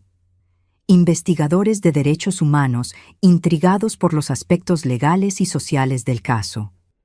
Una pregunta final de una joven estudiante me conmovió particularmente. Si pudiera hablar con su yo más joven, la mujer que descubrió aquel horror en 1987, ¿qué le diría? Reflexioné durante unos momentos antes de responder. Le diría que el camino será más duro de lo que puede imaginar, pero también más gratificante. Que el miedo nunca desaparecerá completamente, pero que aprenderá a convivir con él. Que sus hijos crecerán fuertes y compasivos precisamente porque verán en ella un ejemplo de integridad bajo presión extrema. Que décadas después, extraños la llamarán valiente, pero que la verdadera victoria no estará en la admiración ajena, sino en poder mirarse al espejo cada mañana sin vergüenza. Y le diría, sobre todo, que la verdad, por dolorosa que sea, siempre encuentra su camino hacia la luz, y que su papel no es enterrarla, sino ayudarla a emerger, incluso cuando tiemblen sus manos al hacerlo. Al finalizar la sesión, me sentí extrañamente energizada, como si hubiera cerrado otro círculo importante en mi vida. Teresa me envió un mensaje conmovedor, agradeciéndome y asegurándome que mi testimonio había tenido un impacto profundo en los asistentes. Ahora, a mis 73 años, sentada frente a esta cámara, contando mi historia una vez más para ustedes, siento una mezcla de emociones. El horror de lo que presencié en aquella funeraria nunca desaparecerá completamente de mi memoria. Las pesadillas ocasionales siguen visitándome, aunque con menos frecuencia e intensidad. El hábito de mirar por encima del hombro, de verificar las cerraduras 2 veces, de sobresaltarme con ruidos inesperados, permanece como un fantasma de aquellos tiempos oscuros. Pero también hay una serenidad que solo llega con la edad y la perspectiva, con la comprensión de que nuestra vida no se define por los eventos que nos suceden, sino por cómo respondemos a ellos. A veces me pregunto qué habría sido de mí si nunca hubiera visto lo que vi aquella noche en el sótano de la funeraria Descanso Santo. ¿Habría continuado trabajando allí, ignorante, procesando papeleo para familias cuyos seres queridos eran profanados bajo el mismo techo? ¿Habría ascendido eventualmente, convirtiéndome en la sucesora de Dolores quizás, envejeciendo entre paredes que escondían secretos innombrables? ¿Habría podido construir una vida normal, sin miedo constante, sin identidades falsas, sin miradas furtivas a las sombras? Es imposible saberlo. El destino, Dios o simplemente la casualidad me pusieron en aquel lugar, en aquel momento, para presenciar algo que nadie debería ver. Y aunque el camino que siguió fue más difícil de lo que jamás podría haber imaginado, no puedo arrepentirme verdaderamente. Porque esa noche En 1987, cuando vi a Heriberto y Julián profanar el cuerpo de aquella mujer joven, cuando comprendí la magnitud del horror que ocurría regularmente en aquel sótano, algo fundamental cambió dentro de mí. Me vi obligada a enfrentar una verdad incómoda, que el silencio frente al mal nos convierte en cómplices. Durante estas décadas, muchos me han llamado valiente. Teresa Torres, Ricardo, mis propios hijos y nietos, extraños que conocieron fragmentos de mi historia a través del documental. Pero la verdad es más compleja. No fue valentía lo que me impulsó a actuar, sino una combinación más humana y contradictoria de emociones: miedo, indignación, culpa, responsabilidad maternal, y quizás un núcleo irreductible de decencia que se negaba a ser corrompido por completo. Cuando miro hacia atrás a esa mujer de 35 años, viuda reciente con 3 hijos pequeños, atrapada en una pesadilla que no había elegido, no veo a una heroína. Veo a una madre desesperada intentando navegar aguas imposibles, cometiendo errores, dudando constantemente, pero avanzando un paso tras otro porque no había alternativa. La vida raramente nos ofrece elecciones claras entre el bien y el mal. Más a menudo, nos presenta dilemas donde todos los caminos conllevan pérdidas, donde la cuestión no es evitar el dolor, sino elegir qué dolor podemos soportar. El precio que pagué por denunciar la verdad fue alto: décadas de miedo, una identidad fracturada, noches de insomnio, la normalidad robada a mis hijos. Pero el precio de callar habría sido inconmensurablemente mayor: la corrosión lenta de mi alma, la complicidad con el horror, el ejemplo tácito a mis hijos de que algunas atrocidades pueden tolerarse si el beneficio personal es suficiente. Ahora, en el atardecer de mi vida, encuentro un extraño consuelo en esta certeza, que cuando llegó el momento crucial, elegí el camino difícil pero correcto. No perfectamente, no sin vacilaciones, no sin errores, pero lo elegí. Y esa elección, más que cualquier otro aspecto de mi existencia, define quién soy realmente. ¿Quién es Guadalupe Méndez, la mujer que durante décadas vivió como Margarita Soto? No soy la empleada de funeraria que presenció horrores indescriptibles. No soy la informante que expuso una red criminal a riesgo de su vida. No soy la madre aterrorizada que criaba a sus hijos mirando constantemente por encima del hombro. Soy todas ellas y ninguna. Soy simplemente una mujer que, cuando la oscuridad amenazaba con engullirlo todo, eligió encender una pequeña llama de verdad, sin saber si iluminaría el camino o incendiaría su mundo entero. Les cuento esta historia no para glorificarme ni para revivir horrores pasados, sino porque creo firmemente que hay lecciones en ella que trascienden mi experiencia personal. Sobre la fragilidad de la decencia humana. Sobre cómo la maldad prospera no solo por las acciones de personas malvadas, sino por la pasividad de personas comunes. Sobre cómo las instituciones y símbolos que deberían representar lo mejor de nosotros, una funeraria cristiana, por ejemplo, pueden convertirse en fachadas para lo peor. Sobre cómo cada uno de nosotros, en algún momento de nuestras vidas, puede enfrentarse a una elección definitoria que revelará quiénes somos realmente. Cuando comencé a trabajar en Funeraria Descanso Santo, creía que era simplemente un empleo, una forma de alimentar a mis hijos tras la muerte de mi esposo. No sabía que me adentraba en un infierno disfrazado de respetabilidad. Y cuando finalmente escapé de ese infierno, no sabía que sus llamas me marcarían para siempre, no solo con cicatrices, sino también con una claridad moral que solo surge del contacto directo con la verdadera oscuridad. Mi historia es un recordatorio de que los monstruos reales no tienen colmillos ni garras. Visten trajes impecables, citan textos religiosos, sonríen amablemente mientras firman documentos. Su monstruosidad reside no en su apariencia, sino en su disposición a deshumanizar a otros, a convertir cuerpos en mercancías, dolor en ganancias, confianza en oportunidad. Durante mi trabajo en la funeraria, presencié cómo el señor Montero consolaba a familias devastadas, prometiéndoles que sus seres queridos serían tratados con la máxima dignidad y respeto.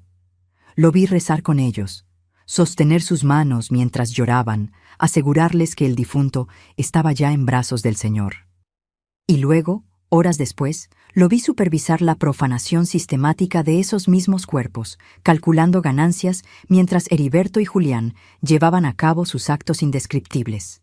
Esa dualidad, esa capacidad de compartimentar la humanidad y la monstruosidad, de pasar sin esfuerzo aparente de una a otra, es quizás lo que más me perturbó, porque sugiere que la línea entre la decencia y la depravación es más tenue de lo que nos gustaría creer. Que bajo presiones o circunstancias específicas, personas aparentemente normales pueden participar en actos horrendos mientras mantienen una fachada de normalidad. Yo misma caminé peligrosamente cerca de esa línea durante el tiempo que trabajé allí después de descubrir la verdad. Cada día que seguía procesando documentos, sonriendo a las familias, participando en la maquinaria de aquella empresa, mientras sabía lo que ocurría en el sótano, me acercaba un paso más a la normalización del horror. Quizás esa fue la verdadera razón por la que finalmente actué, no solo para proteger a futuros difuntos y sus familias, sino para salvar mi propia humanidad antes de que fuera erosionada por completo. La experiencia también me enseñó algo sobre la naturaleza del mal que nunca habría comprendido de otra manera. El mal rara vez se presenta como tal. No anuncia sus intenciones, no se identifica claramente. Se camufla tras justificaciones, racionalizaciones, apariencias respetables.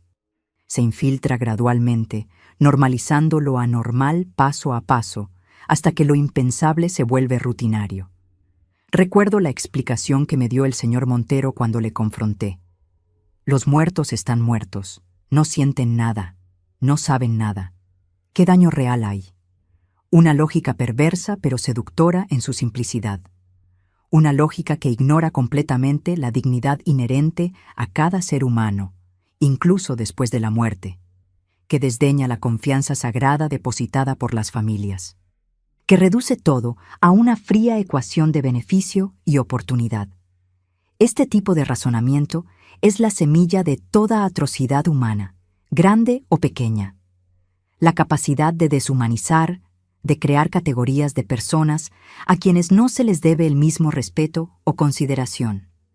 En la funeraria, eran los muertos quienes perdían su condición de seres humanos dignos para convertirse en mercancía.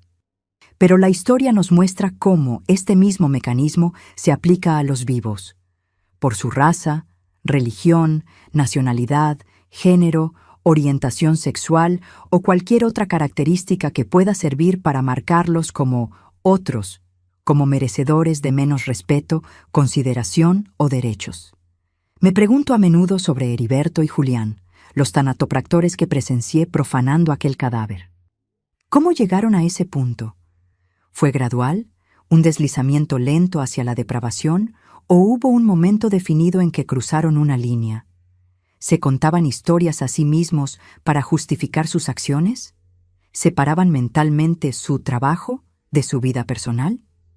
La confesión de Julián, décadas después, ofreció algunas respuestas parciales: la manipulación desde la infancia, el abuso sistemático, la normalización progresiva de lo anormal.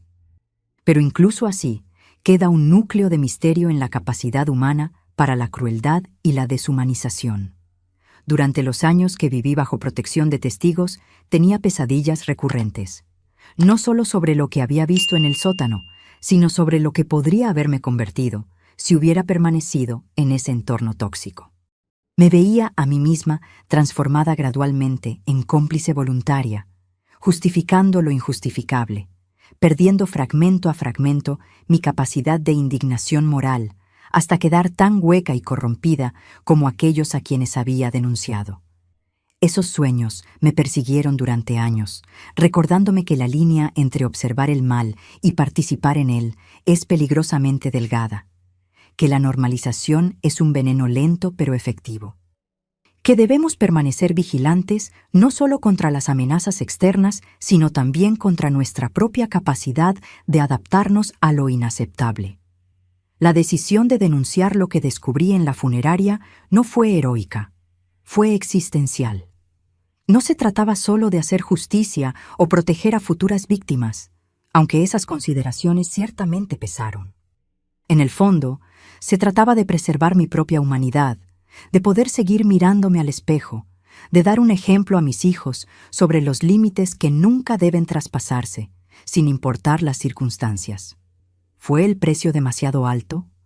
A veces, en mis momentos más oscuros, cuando las pesadillas me despertaban o cuando veía el rostro de mis hijos tensarse ante un ruido inesperado, un reflejo condicionado por años de vivir en alerta constante, me lo preguntaba.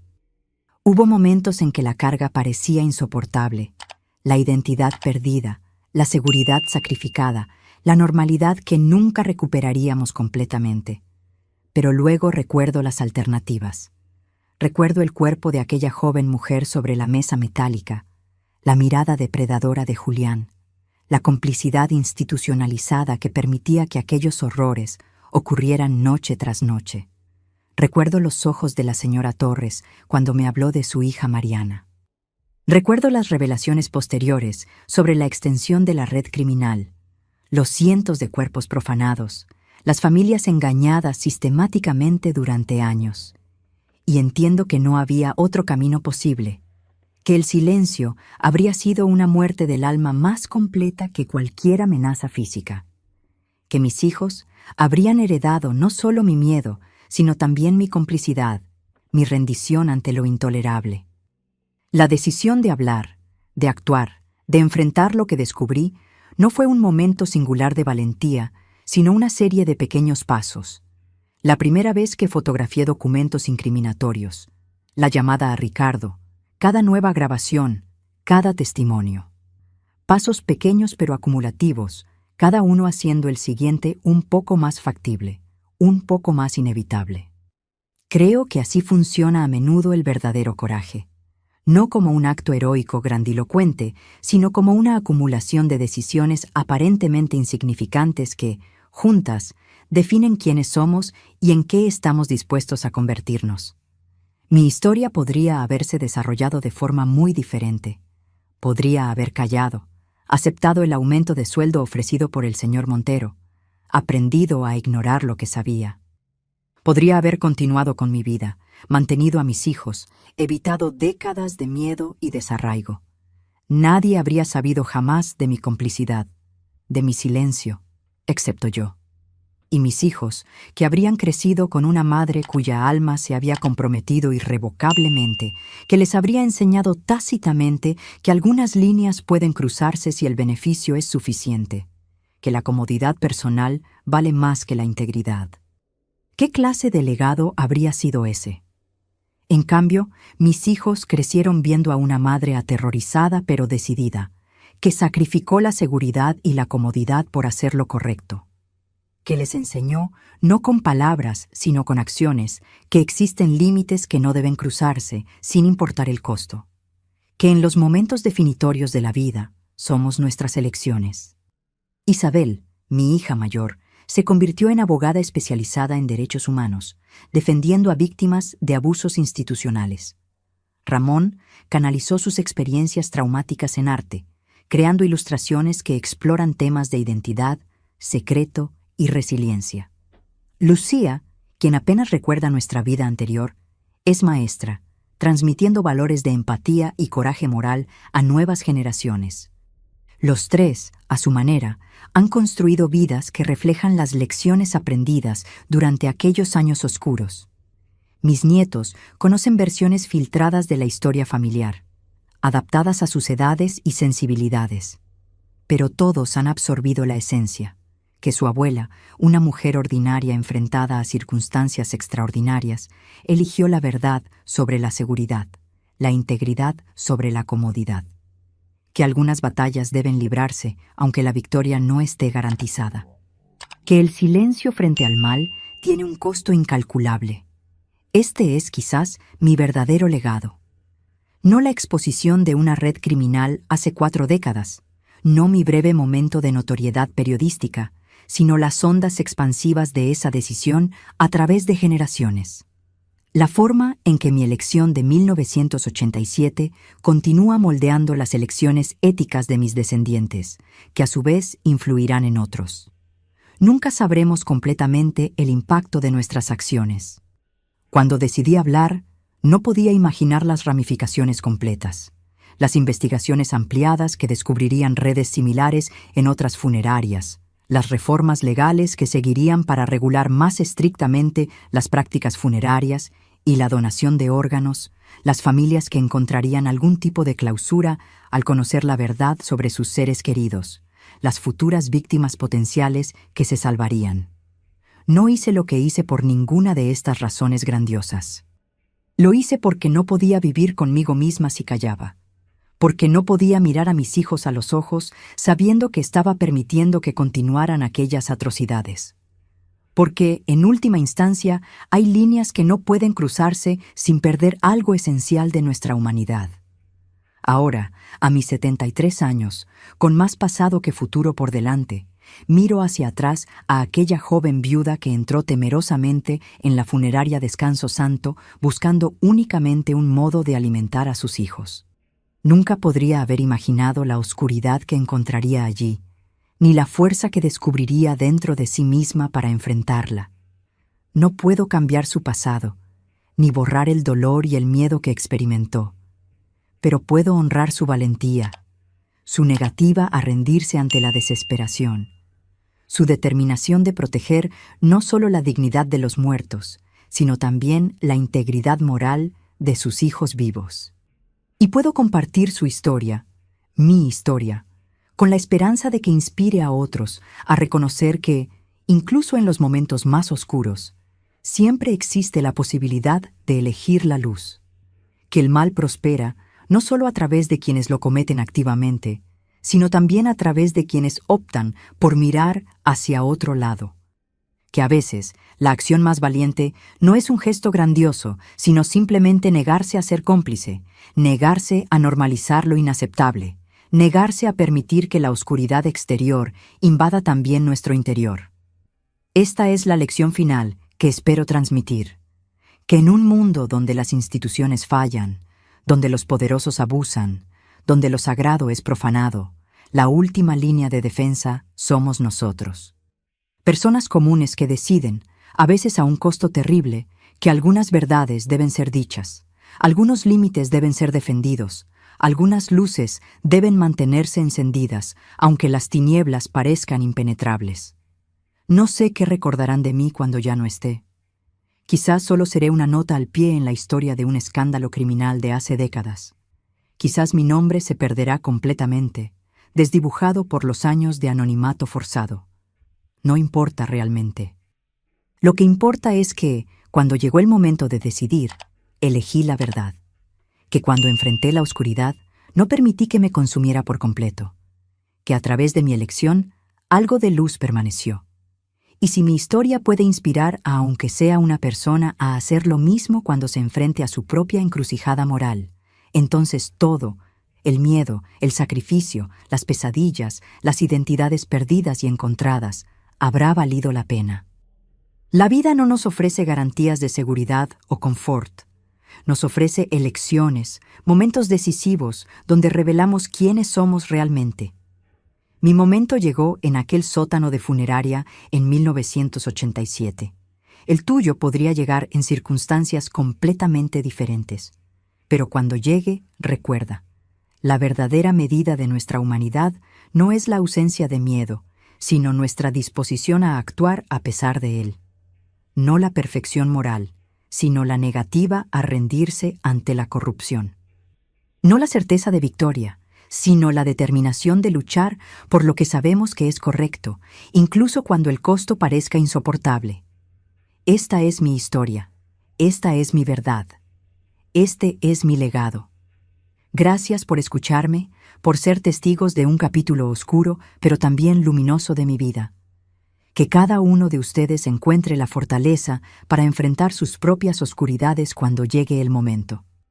Y que recuerden siempre que, incluso en la noche más negra, una sola llama de verdad puede iluminar el camino.